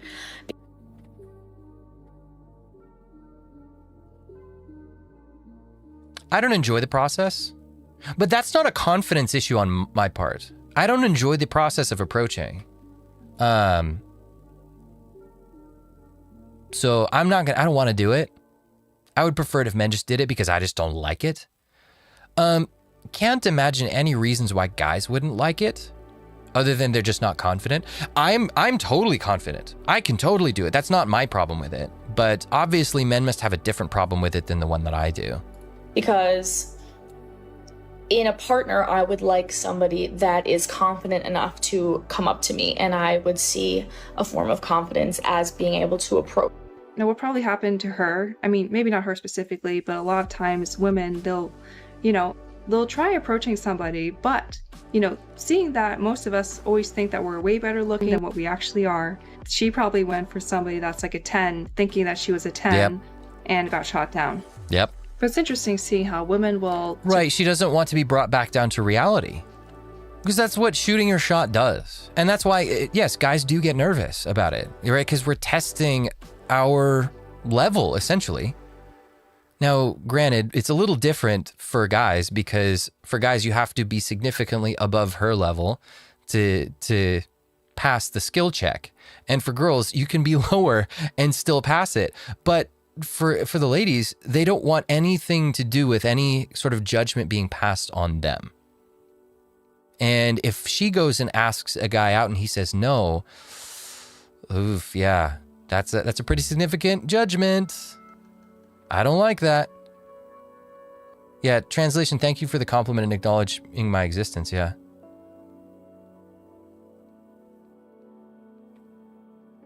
Yeah, place her in a role of no control of the outcome. She didn't like that, yeah. Exactly. This is one of the reasons I like the vids where women had to pretend to be average men on online dating. They couldn't stand it for more than a week. Yeah, I'm trying to, if you have any of those, send them to me. I'm collecting a bunch of those for a live stream. I want to just look through that because I think that'd be funny. Instead of just admitting that they're just not approachable, they'll just start saying that, men are scared, men don't have the confidence to approach women. Shame. I mean, it's really not that. It's just, I think you can let me know, but I think the men seem fine. They're fine going on their own and doing their own thing. It's more the women that... If they see a reward on the other side of it, yeah. If they don't think they're going to... she said, I don't think, most of the women I know, they wouldn't treat you badly if you came up and asked. I don't know. The no is not the worst thing that she can say. I've live seen on it. that attention and validation, and they're the ones going crazy. That I keep bitching about men on here, but today in airport security, all the trays were stacking up, and I was like, can someone move those? I was with a group of all men, 10 different guys, and I did it. Not one of them even stepped up. Step up, guys. So, it's just, what's going on with you guys? Are you okay? Could it be that we asked for this? We asked for complete equality? We asked to actually be ahead of you in all things. And you gave it to us? And this is what it's like? No. What's up with you guys? What's wrong with you guys? Are you guys okay?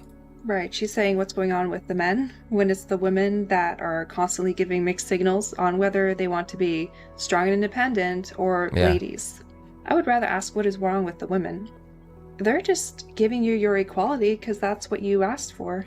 Exactly. Now, if the men did help and do it, then she would say, well, they don't see me as equal. They don't see me as somebody that can do it well. A lot of them, when they were going for equality, I don't think they realized just how much they messed up. Because women were at the point where they had it the best they ever had. Yeah. This is when technology started coming out. Women's job as a housewife became easier. They had everything perfect before they decided that they wanted to go and work in factories. Yeah. Good point. Christian Bros, stay single, save cash, buy a plot of land, RV. That's not a bad plan. And consider vows no license for marriage after you're 30. Collapse is here and speeding up. Do not give her leverage over you. Yeah. I can't disagree with that as a plan. Yeah. That doesn't sound like a bad life either. Man, just living on a plot of land with a little bit of stack of the cash, a little bit of an RV situation going on, living your best life in there. That don't sound so bad. Hanging out with the boys, go ATVing in your off time. Man, that sounds like a pretty good life. I'm doing that now. Yeah, she did not ruin me totally. Good. Yes. I'm happy to hear that. They didn't want to be in their nice house with all their washing machines and all this beautiful technology to make their life easier. No, they wanted to go and work in a dirty factory. And I think they just realized how much they'll never admit that they messed up and they asked for the wrong thing. Yeah, they can't. So instead, they just, they have this just resentful look on their face and men, what's wrong with you? Have to complain about men and constantly fight for more equality, which is really just, let's be honest, supremacy. Anyway, let me know what you think. As always, I think T-Red is pretty based so far from what I've seen. Here's a link to the video. You guys can check it out. Give her a follow. She needs more subs. She just, I watched a few of her videos. It's pretty much just this. Just good. She's just calling it out. Just spitting facts. Very, very just matter-of-factly just saying what it is. Anyways, this was an interesting post. Let's see. Okay. So I know some people saw this post a little while ago. So this picture is, you guys saw that trend that went around TikTok for a while where girls were doing TikTok trends while at work. And this is HR, a bunch of HR ladies. In this post, my most unhinged run-in with HR was while working at a biotech company as a senior scientist a long time ago. They were doing racism audits, and me being Asian, they targeted me in an Inquisition-style interrogation. In essence, it was about 30 minutes of them, Gen Z women with a chip on their shoulder, trying to make me say that I experienced racism at the company. It was them farming every little complaint or comment, quip, joke, and conversation that my white coworkers had with me into some sort of racist dog whistle. They wanted me to out my work friends as racists so that HR could crucify them. I knew they were recording the whole time, so I had to be very careful with my words. I kept my answers brutally short, used single word answer of no, usually, or that lacks context, or that's a misframing. It's good, based. They were literally trying to manufacture problems to go after people to justify their existence. Right, if there's no problems, there's no HR to moderate, then your job doesn't need to exist. And you get fired. So yeah, they got to make up something. They were trying to goad me to extract the correct, right answer from me that I refused to play their stupid game. After the interview was over, and after their little racism witch hunt didn't work, they moved on to other targets, other minorities, other stupid problems no one cares about. I love this. Gen Z boss in a breadline. And a lot of these HR departments are getting the axe right now. A lot of fun there. But ladies, could it be that you've maybe pushed men away and alienated them with some of these kind of behaviors where you're flaunting the cushiness of the job that you've got while guys are out there doing the dirty, disgusting, dangerous stuff that you won't touch? And they're maybe a little put off by that. They're maybe a little frustrated by that.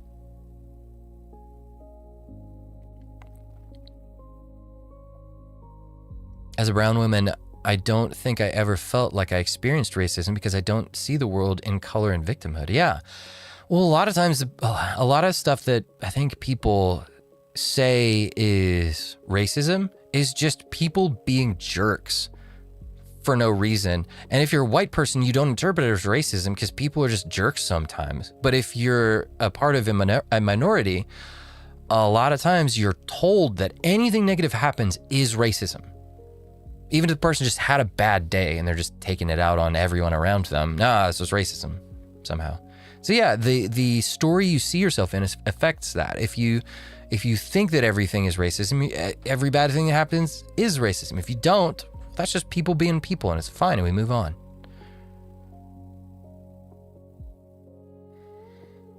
Yeah. People are sending me stuff over in Discord. Justin, check out, send video on Discord. Let me see it. Let me see what you got. The marriage license is a fraudulent contract. Interesting. Let's see if this is too long. We're getting long in the tooth in this particular. Let's watch a little bit of this. Thing I wanted to go over with you, and it has to do with the marriages we might have to save this one for another one. With the blueprint of a marriage. I'm gonna speed this up a bunch. And this was derived from a conversation, an enlightening conversation with the Marriage License Bureau of Arizona. Okay. Oh, this could be interesting. About 20 years ago, my former wife filed for divorce. We had 7 children, 5 daughters, and 2 sons. Our youngest at the time, our second son, was 5 years old. At the time, I prepared a counterclaim to the petition for dissolution her attorney filed in domestic relations court. I met one afternoon with the head of the Maricopa County Superior Court Marriage License Bureau in downtown Phoenix. The Marriage License Bureau was headed by a young woman of about the age of 25. I asked her to explain to me the general and statutory implications of the marriage license. She was very cooperative and called in an assistant, a tall black man who at the time was working on an operations manual for internal departmental use. Just get married beside a stream like in Braveheart, no state involved. Not a bad idea. She deferred for most technical explanations to her assistant. It was good enough back then. He walked through the technicalities of the marriage now. license as it operates in Arizona. He mentioned that marriage licensing is pretty much the same in the other states, but there are a few slight differences here and there. One significant difference he mentioned was that Arizona was one of 8 western states that are community property states. The other states are common law states, including Utah, with the exception of Louisiana, which is a Napoleonic Code state. Yeah, they're under the Napoleonic Code. Louisiana, when I go down there and work on cases, it's a whole weird. I didn't know that. Pretty much. That's strange. Pretty much. Napoleon's still he then explained influencing some America. of the technicalities of the marriage license. He said, first of all, the marriage license is a secular contract between Yes, the it parties is. and the state. The state is the principal party in the contract. The husband and wife are secondary or inferior parties. The secular contract is a 3-way contract between the state as principal and the husband and wife as the other 2 legs of the contract, just like the blueprint yesterday. He said in the traditional sense, a marriage is a covenant between the husband and wife and God. But in a secular contract with the state, reference to God is a dotted line and not officially considered included in the secular contract at all. Exactly like the blueprint of a marriage on the United States Patent and Trademark Office. Interesting. He said, if the husband and wife wish to include God as a party in their marriage, that is a dotted line, they will have to add in their own minds, the state's marriage license is strictly secular. He said further that what he meant by the relationship to God being a dotted line meant that the state regards any mention of God as irrelevant, even meaningless. In his description of the marriage license contract, the related one other dotted line. He said in a traditional religious context, marriage was a covenant between the husband and wife, and God with husband and wife joined as one. This is accomplished with a recording in a family Bible with 3 witnesses. Where do you think I came up with this stuff, right? I don't just invent things, okay? I research, I find it, I figure it out, and then I present it. This is not the case in the secular realm of the state's marriage license contract. The state is the principal or dominant party. The husband and wife are merely contractually joined as business partners, not in any religious union. Okay? They may even be considered, he said, connected to each other just by a dotted line. The picture he was trying to paint was out of a triangle with the state at the top and a solid line. Also, follow modernity. I just checked out your channel. We might have to have you on stream sometime. It looks like you have some interesting things to talk about. So, let me see if I can find a way to get a hold of you. Extending from the apex, the state down the left. I didn't even find on the United States Patent and Trademark Office website the patent of a marriage until long after this, years after this.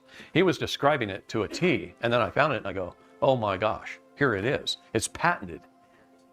It's a patented process. Interesting. It just drives me crazy. Okay. The dotted line merely showing that they consider themselves to have entered into a religious union of some sort, is irrelevant to the state. Marriage license secular contract diagram. State is primary in the party. The husband and wife is secondary in the party. He further mentions that this religious overtone is recognized by the state by requiring that the marriage must be solemnized either by a state official or by a minister of religion that has been deputized by the state. Deputized by the state, That's why yeah. the preacher has to get licensed by the state to perform a marriage. He's deputized by the state. Because it's not a religious contract. Which makes him an agent, right? It's a legal contract. Well, go Yeah. ask your bishop if you can get married in the temple without a state license. Tell me what he says. I know that. Okay, that's because they've commercialized. Goes back to the attorney running the church. Okay. So the minister of religion. Also, follow modernity. Just out of curiosity, I'm starting a series on my channel where I do interviews with guys who've been through divorce stories. And I talk primarily about how their church engaged with it and how they handled it. A lot of times it's not great. If you're interested, I would 100% love to have you on for an interview. Your interview with David Edgington helped save my sanity. His book was 100% my story. I've read it many times after your interview. That's excellent. Yeah, if you want to come in and tell your story, I'd love to see how your church interacted with this, because I think that's the biggest point of tension for us in trying to get this stuff dealt with, is trying to get the men of influence back into a state of where they're actually doing that. And a lot of times they don't think that there's anything going wrong. So the more of those stories we can tell, the better. So yeah, I was shunned. They circled the wagons. It was a conservative reformed church. Yeah. I would, if you're willing, and especially if you have evidence that you can share. Let's see if we can get in contact, and I'll see if I can have you. If you're willing, if you'd like to tell your story, I would love to put that out there to this audience. That has been deputized by the state to perform the marriage ceremony and make a return of the signed and executed marriage license back to the state. So it's his responsibility to return. It's signed by him as agent. Again, he emphasized that marriage is a strictly secular relationship so far as the state is concerned, and because it is looked upon as a privileged business enterprise. So you just go into business with your wife when you marry her with the state, right? It's a business enterprise. Interesting. Yeah, I don't trust that. Various tax advantages and other political privileges have become attached to the marriage license contract that have nothing at all to do with the marriage as a religious covenant or a bond between God and a man or a woman. Yeah. By way of reference, if you would Nothing like to at read a all. legal treatise on marriage, one of the best is a book called Principles of Community Property by William D. Funiak. At the outset, he explains the community property law descends from the Roman civil law through the Spanish codes dating as far back as 600 AD, Jeez. written by the Spanish jurisconsulates. In the civil law, the marriage is considered to be a for-profit venture or a profit-making venture, even though it may never actually produce a profit in operation. And as the wife goes out to the local market to purchase foodstuffs and other supplies for the marriage household, she is replenishing the stocks of the business and or its inventory. To restate, in the civil law, the marriage is considered to be a business venture. Moreover, This as is a good video. children Yeah, I'm going come to put into the link marriage to this. household, the business Thanks venture is to considered Justin to for have sending borne this. fruit. Wait, what Now are you saying? back to the explanation by the Maricopa County Superior. Sorry, I talked over. Moreover, as children come into the marriage household, the business venture is considered to have borne fruit. Now back A contract without insurance. Yeah, yikes. to the explanation by the Maricopa County Superior Court Marriage Bureau's administrative assistants. He went on to explain that every contract must have consideration. The state offers consideration in the form of the actual license itself, the piece of paper, the certificate of marriage. The other part of the consideration by the state is the privilege to be regulated by your statutes. That's a privilege. Regulated by your statute. By their statutes, yeah. Just for being there. Isn't that a privilege?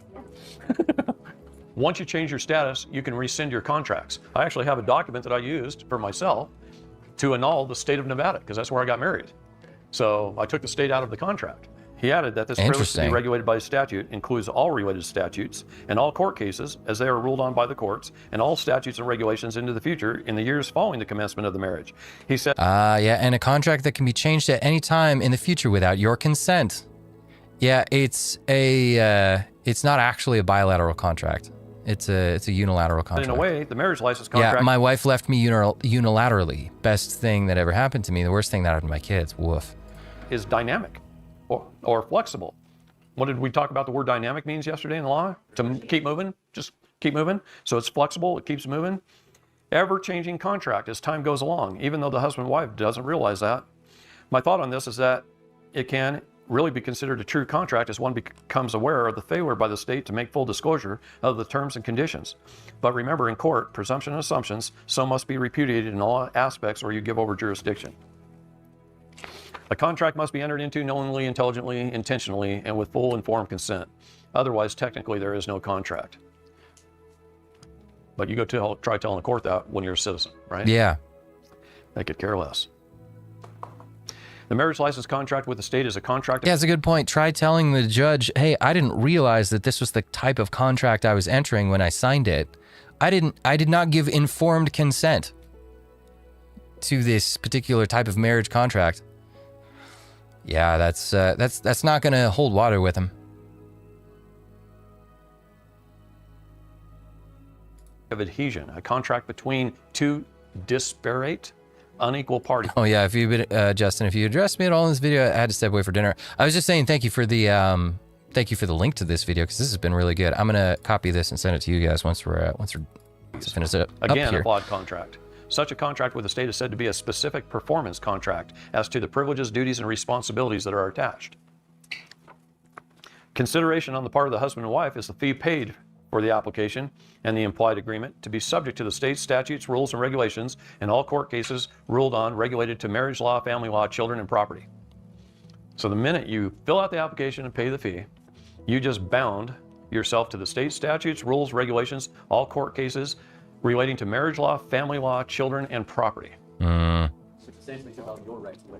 Yeah, they took away your unalienable rights and gave you privileges and bound you to their contract just by going down and paying the fee and filling out the application and getting married. When you could have took the family Bible, you could buy a Deseret Industries. Yeah, you pay for the privilege of losing your rights. For $40, recorded on the first few pages, take a scanned copy of it, write a little affidavit, and go record it on the county recorder's office, and you're just as legally married. But now, not with the state, but with you, your wife, and God. That's the proper way to get married. That's the way we got married for hundreds of years before this whole system of fraud came into effect. Now, you really need to annul the state for the fraud that they committed, for the cause of fraud and swindle, no full and honest disclosure, right? And then get married the right way in the Bible, go record it. Yeah, if you go back in like Family Search or Ancestry.com or one of the other genealogy programs, and you go back and you search records like 1600s, 1700s, you'll see everybody recorded it with the church in the family in the Bibles of the church records, and then it was recorded. And you can pull up those recordings even today from. Interesting. Okay, that's super cool. Let me send this to you guys.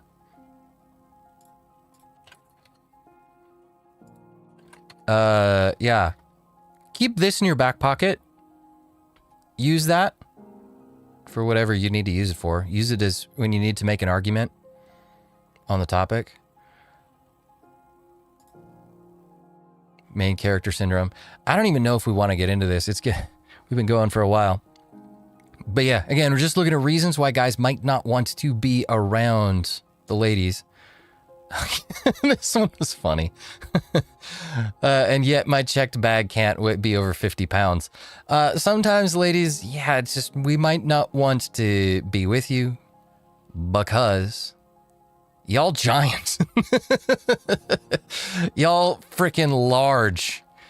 That's not, yeah, the fart thing. Okay, this I think is the end of our journey for today. We'll stop here. Ladies, if you want men to want to be around you again, the main character syndrome has to go.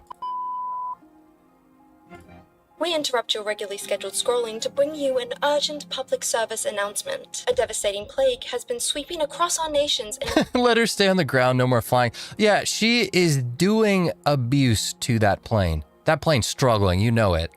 infecting social media feeds at an alarming rate. Main character syndrome, or MCS, is a disease in which the infected individuals believe that they are the only person in the world that actually matters. Yeah. Symptoms include, but are not limited to, uncontrollable urges to record a fit check in the middle of a busy street, the belief that if you record yourself in public, no one is allowed to walk in front of you, and the dangerous delusion that your lip syncing is more entertaining than the actual concert you're attending. What has That's the world wild come to me. Today we will be exploring why Sarah from your old high school thinks that her daily commute deserves a Hans Zimmer score. I can tell you Yeah. right now it doesn't. Now, don't get me wrong, we've all fallen victim to listening to sad music in the car and looking out the window pretending you're in a music video, but that is not what I'm talking about here. I'm talking about the people that believe that they're not only the main characters of their own life, but also everyone else's life as well. Nose ring Watch theory? this Yeah. video at your own risk. Don't say I didn't warn you.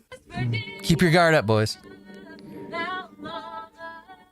Now, she does include some guys in this, but let's be real. Who is out there exhibiting main character syndrome more honestly? Who is more into social media? Who gets more responses on it?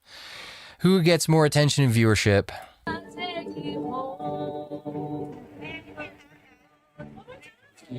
Why? Why?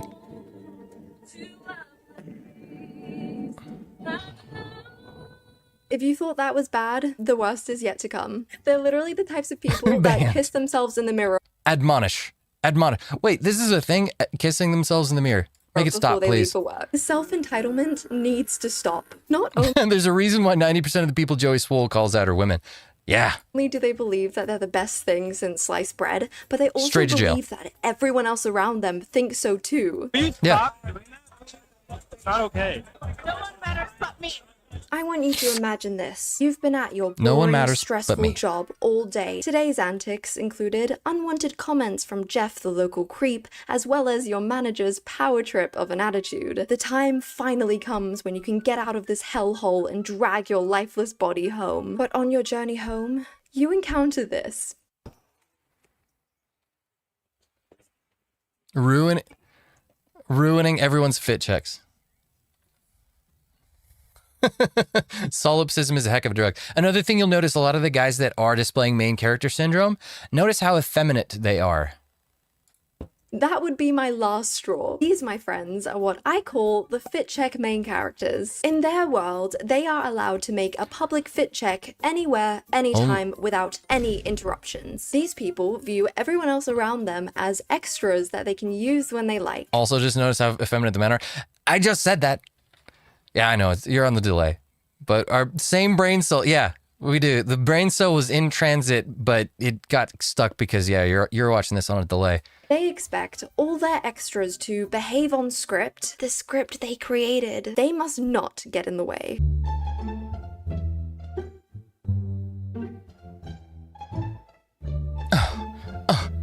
I've been attacked by these people walking in a public space.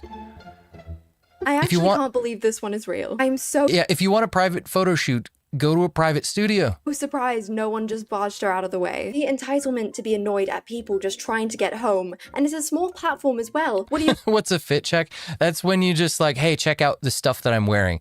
That's why you very rarely see men doing it, and the only men who do it are very effeminate guys. expect them to do? Go on the track Masculine men don't care if other people see what they're wearing. to not ruin your shot? It's crazy. And she posted it.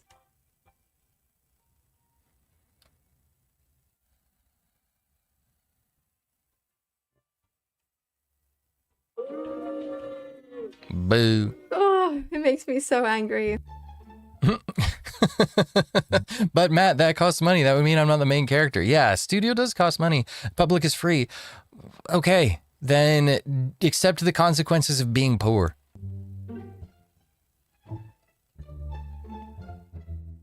so pissed off with him. He probably had no idea. It's just some random lady is shoving isn't him. a romance movie. Pretty telling of her mentality if she's more concerned about her shot than to pay attention to her partner who she hasn't seen in 7 years.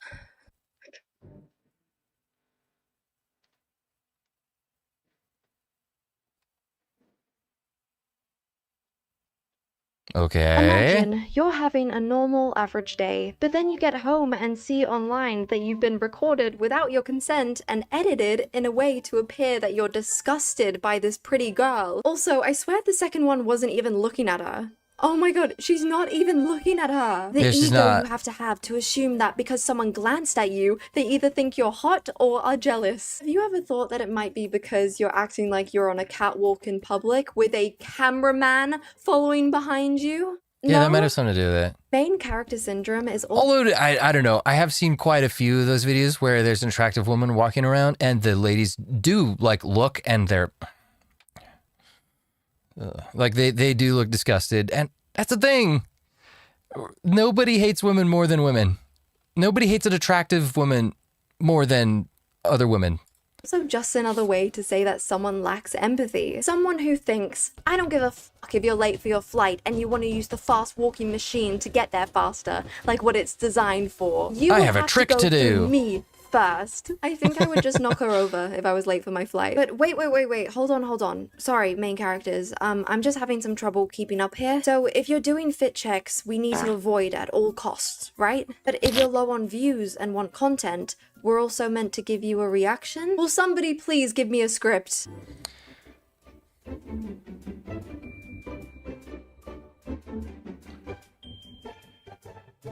Yeah. I deserve a reaction.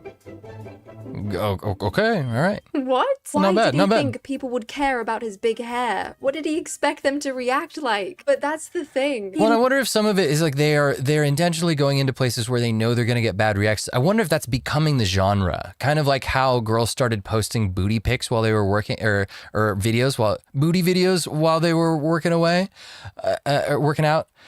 But that didn't get enough attention, so they started posting that entire genre of catching guys looking. That's just now the genre, is they're just getting upset with people for getting in the way, because that's what gets engagement. I don't know if you say me, IDK, if you saw me saying I had to step away, but what do you think of the video you sent? I thought it was really informative, and I sent it to the guys. I sent it out to the chat. It was really good. That was super helpful. Thanks for that one. Thinks that these people only exist within the areas that he's It's effeminate men or really low IQ guys who peaked in high school. in. Woof. When he changes locations, they just freeze in time. He literally thinks he's a GTA. I feel bad because I have some friends at church who do that stuff. So I probably I could be in trouble. Oh well, it's fine. They probably need to hear it. Character.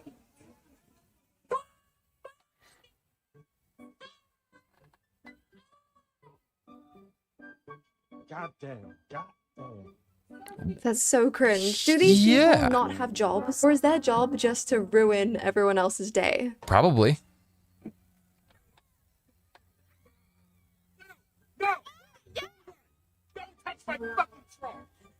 What did she expect? You just know that they think that they did nothing Hi, I'm the main wrong. character. Feed me. Unemployed behavior, yeah. fucking hate men. They're so fucking dirty and disgusting. Like, all they do is look at me when I look.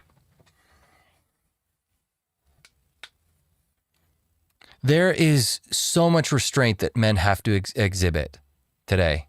Look at that. She's talking about how disgusting men are right in front of them. Do you know how fast men would be absolutely destroyed and thrown in jail? Thrown in jail for disorderly conduct. How about that? Yeah, they would have a disorderly conduct verdict thrown on them if they were talking about how disgusting women are right in front of a bunch of women. Yeah, we could not get away with that. Oh, but misandry is worse. The manosphere is worse, for sure. Good, like, so I'm a minor, you know, but y'all here, hell no. That one right there, dirty. Anyways, guys, I look so good though. I look so good, though. What's on in everybody here? But where are all the men? Why don't they want to be around us? They're disgusting. And oh, they're so icky and gross. But where are the men? Where are they? Why aren't they coming up to us? What's wrong with them? Do you guys have a confidence problem? Are you just weak? Shame on you for not coming up to us anymore. Also, guys, as I've said a bazillion times, let me show you this a little better. God did not give me every gift. He did not give me many gifts, but he gave me the gift of pause game. That one genuinely made me feel icky. You're not confident, you're an asshole. There's a difference. I really hope she learns that soon because one day she's gonna do it to the wrong person. On a lighter note, let's talk about main characters. Yeah, she's going to do that around a guy that isn't, a bunch of guys that aren't quite as restrained. Maybe some of the people that they're voting to bring into the country from countries where they don't tolerate that type of behavior from women. At concerts. I don't know if it's just me, but in recent years, the concert experience has changed so much. Not only has ticket prices gone up, but I just feel like concert etiquette as a whole has just disappeared. Just take a look.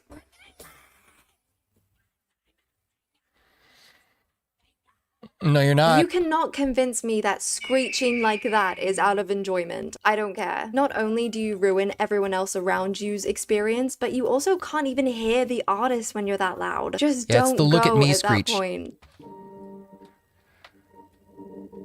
Wait, what is she doing? Here's Ricochet with Taylor herself. What the heck? Oh, she went to a Taylor Swift concert and became the concert. Right. I'm going to a place where I know people have a bunch of attention to give, so I'm going to try to absorb some of that. I'm so confused. Excuse me, Taylor Swift is behind you. Yeah, she's behind you. I get enjoying a song, but why is she facing the audience? I don't know how to feel. Hundreds and thousands of Taylor Swift fans were unable to get tickets to her concert, but you have this girl here who thinks it's her concert. I thought, oh, maybe it's her favorite song, but she's not even paying attention to Taylor singing it. It's just bizarre. These TikTokers are so busy playing the lead in their imaginary blockbuster to realize that life isn't a movie. But out of all the main characters in the world, I think there's one that trumps them all. The worst ones I have ever seen. And those are the ones that believe that employees are NPCs that only work to please them. Can I ask you something, by the way? No, it's just that every time I come here, like, effeminate man. At the late night hour, I don't know why, you're like very, like, it's not even me because I know it's not. He's got the gay accent. The gay scent. Just me. Like, I'm sure you're like this way with everyone. You just like are very impatient. Like, if like, this dude is so done with it. You don't have to be here. You don't have to be here. The delusion to think that these people work these jobs for fun. Ooh, okay, let's keep going. Like I'm just letting you know. Like you literally rush my order every single time, and I hate having you. And I mean, I'm sure my word means nothing to you, but I'm just telling you. I'm giving it anyway. You have the choice to have a different profession. This isn't a profession. I'm sure you're just very incompetent and you have to work here. Woof. I've always said that I believe that everyone should work a customer service job at least once in their life because it really teaches you how to not treat someone. And how is he gonna say you always rush Straight my to jail. order? It's fast food. Go somewhere else. And your name? Wait. Yeah, that's right. He's at a fast food place and the food comes too fast. Oh, you're rushing it. Right. Big problem. Some people, they just can't, they're not happy and they can't be made happy. They exist in a state of bitterness and anger. Single and available? Single and available? That's me. That's me. I'm single and available. I'm single and available if anybody wants to know. Okay. Thank you for illustrating the exact thing we're talking about in this stream. So maybe main character syndrome is a repellent and it's a turnoff for guys, ladies. Maybe it's just something guys don't want to be around. Maybe it doesn't work. Maybe if you're not getting guys giving you what you want, paying attention, coming up and yearning for you, pursuing you, chasing after you. Maybe main character syndrome, solipsism like this is not the way. Maybe that's just not, maybe that's not how to get it. Want? But I'm the prize. No. Okay, I'm gonna go now. I'm single and available though. Why did she keep going back to recording that guy? Oh my god, that is so weird. The guy We need wanted nothing bring to do back with it. embarrassment, please. Yeah, bring back embarrassment. Women are willing to use that embarrassment on men, apparently. That's totally fine. Why don't we bring it back for women? Why can't they be embarrassed? Yeah, desperation is a turn off both ways, exactly. So this girl didn't want to take the clothes off that she was buying and made the worker scan the tag on her body. She's clearly struggling and is holding up the line. She said in the comments she did it because she was late to a party, but oh, you had enough time to get your friend to film it? Doing this probably took longer. Just the complete disregard for the worker and also all the other people that are waiting in the line. They're probably late for something as well because guess what? You are not the only person in the world. Why is this type of thing normalized? Why are people comfortable enough to post stuff like this? I think watching those videos genuinely raised my blood pressure. Why is it that in real life people will try so hard to fit in and to find their pack, but on social media it seems that people would do anything to try and stand out? Some may argue that people only make this type of video for clicks. I just unsubscribed from this girl an hour ago. She kept blaming men for, quote, wrong takes on the movie Obsession. I told her how it really was. I'm probably getting raked over the coals, but I don't care. That's fine. Yeah, I don't endorse her. And somebody called it out earlier. Was it Neo Moses? Nose ring theory is undefeated. I'm not saying that I would recommend subscribing to her channel, but this is a pretty good compilation of evidence. We're seeing, what did we say? The majority of the people doing these behaviors are women. Most of the people that even she managed to find, and she is not a male apologist by any means, it would appear. Even she couldn't find a whole bunch of men doing this type of thing. And even the ones she did find are all effeminate, highly effeminate.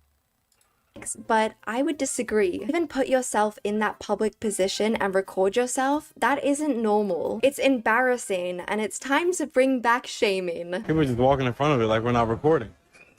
It happens. People are people. None of it's This intentional. video. Never attribute to malice what can be attributed to incompetence. It's far more likely that they're all in their own worlds, doing their own thing. They're not paying attention to the world around them. Everything you have going on, they have going on. Nobody knows what everybody else is going through.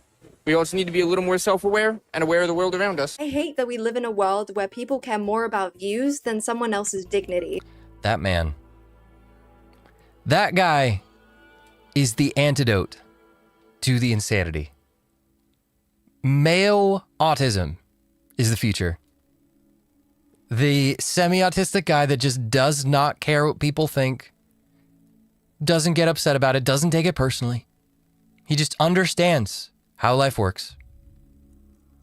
That guy is the future, and he is the antidote to the insanity. Risen with the tism. Exactly, guys. Lean in. Lean into the tism. You are the future. You are the cure. Just let the tism shine. Let it defeat all of the emotionality, all of the shaming. Let it defeat all of the social pressuring. Yeah, exactly. So we autism maxing to fix things? Exactly. Yes, correct. My favorite word, sonder. The realization that each passerby is living a life as vivid and as complex as your own. It's easy to experience life from the lens of our own eyes, with ourselves at the center of the narrative, but we're also a part of everyone else's stories as well. Be kind and considerate, and please just turn your phones off for a little bit, okay? Yeah, okay. Anyways, so that's this girl. She may not be the best to subscribe to, but it's an interesting video. Here it is. Here's a link to it. If you guys want to watch it, save it, use it for later. Use it as an example. It's my wife. If you didn't have the tism, we wouldn't be married, because Alex Jones' voice. I'll be honest. I'm kind of retarded. That's funny.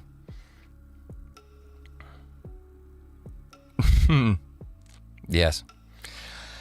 Okay, that is it, guys. That's the end of the journey. What did we learn? We learned that autism is the antidote to all of this. All of the insanity. Yeah. What's with the starvation for online validation? There's so much more to life than online attention. Well, apparently not for these people. Status. I think it's a status game. I think if people are playing status games, they feel insignificant. They want to be significant. They want status.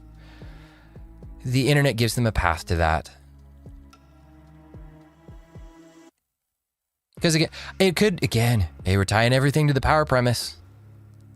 Could be the power premise. Social clout gives you power. Power increases your self-worth. Could be that that's what they're after with all of this stuff. They want the status in order to increase their sense of personal value because they think that will make their life better. They will thrive with that. That will increase their satisfaction, make them happy. Yeah.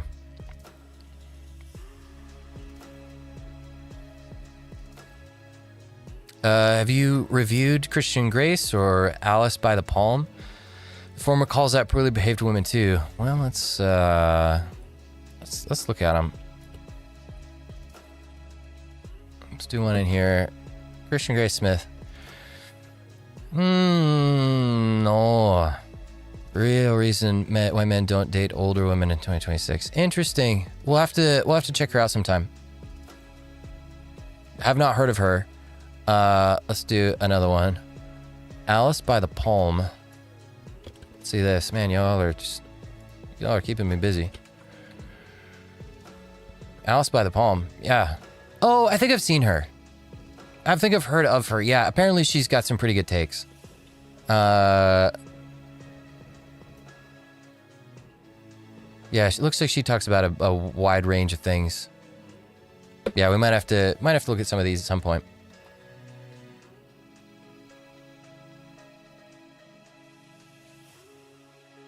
Yeah. Yeah, if more people, especially women, focused on their character and personality instead of being self-absorbed, relationships would thrive. Agreed. That's why I keep trying to call this stuff out. Trying to call attention to this. Trying to call the men who have influence over these women. To, yeah, call them to something better. Hold them to standards of something better. Yeah, we need to be willing to offend people when necessary. Right, and the guys with the tism are the people who are most willing to do that. Candyman Jr. sent me one thing over here that, okay, apparently it's funny. Apparently it's funny. Let me see what this is. But he's a Christian, but he doesn't believe in marriage.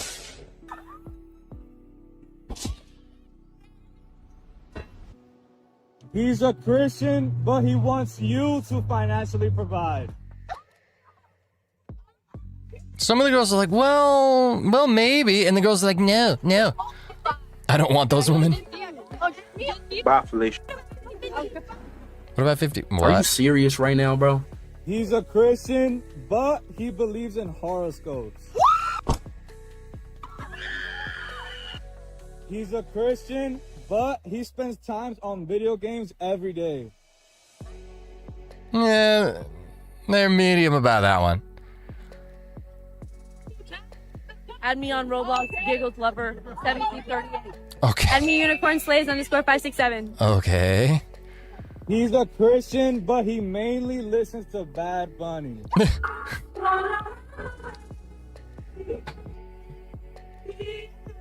They love it. There you go. They love that. He's a Christian, but he gets a tattoo after coming to Christ. Why do they hate the tattoos so much? There's literally people at church that have done that, and then after they realize, oh shoot, Holy Spirit. What did they? He's a Christian, but he always skips out on worship.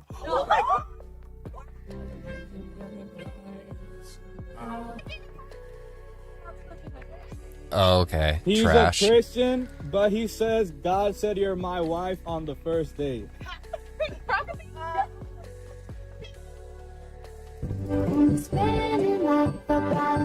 He's a Christian, but he likes to clean and cook more than you. They're swooning for that. Ah, sure, yeah. I like not having responsibilities or having to contribute anything. I love it when the man does everything, because they said earlier they wanted him to provide financially. I love it when the men also take care of anything that I could contribute to help, so that I don't have to do anything. Yeah, that's great. I'll sit for that. You make bread and I'll take care of you. He's a Christian, but he expects you to wake up every morning to make him breakfast. Okay.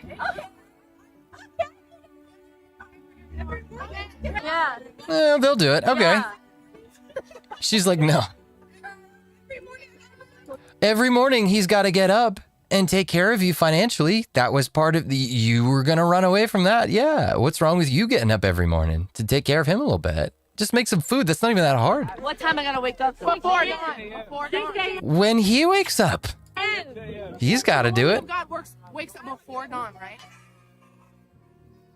He's a Christian. Yeah, so there you go. Proverbs 31 woman wakes up before dawn. Right. There you go. So there's a couple decent ones in there. The one in the red, she was like, yeah, you take care of me, I'll take care of you. Yeah, hey, that's base. Some of these girls, though, a little contradictory. That's funny. That is a funny video. I like that.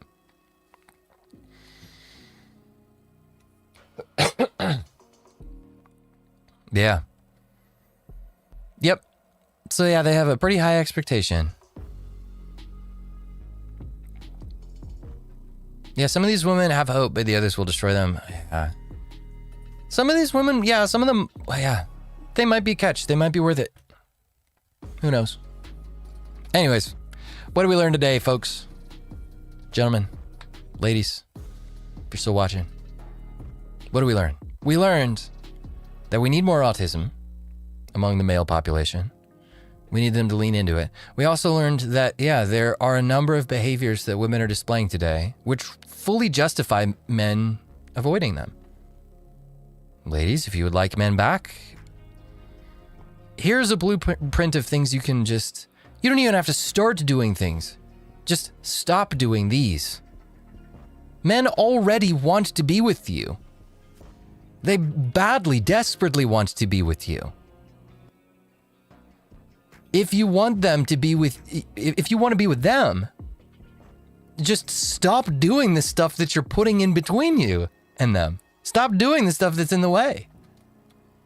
You don't even have to contribute that much and they'll come rushing to you. All you have to be is just not contentious, not the main character.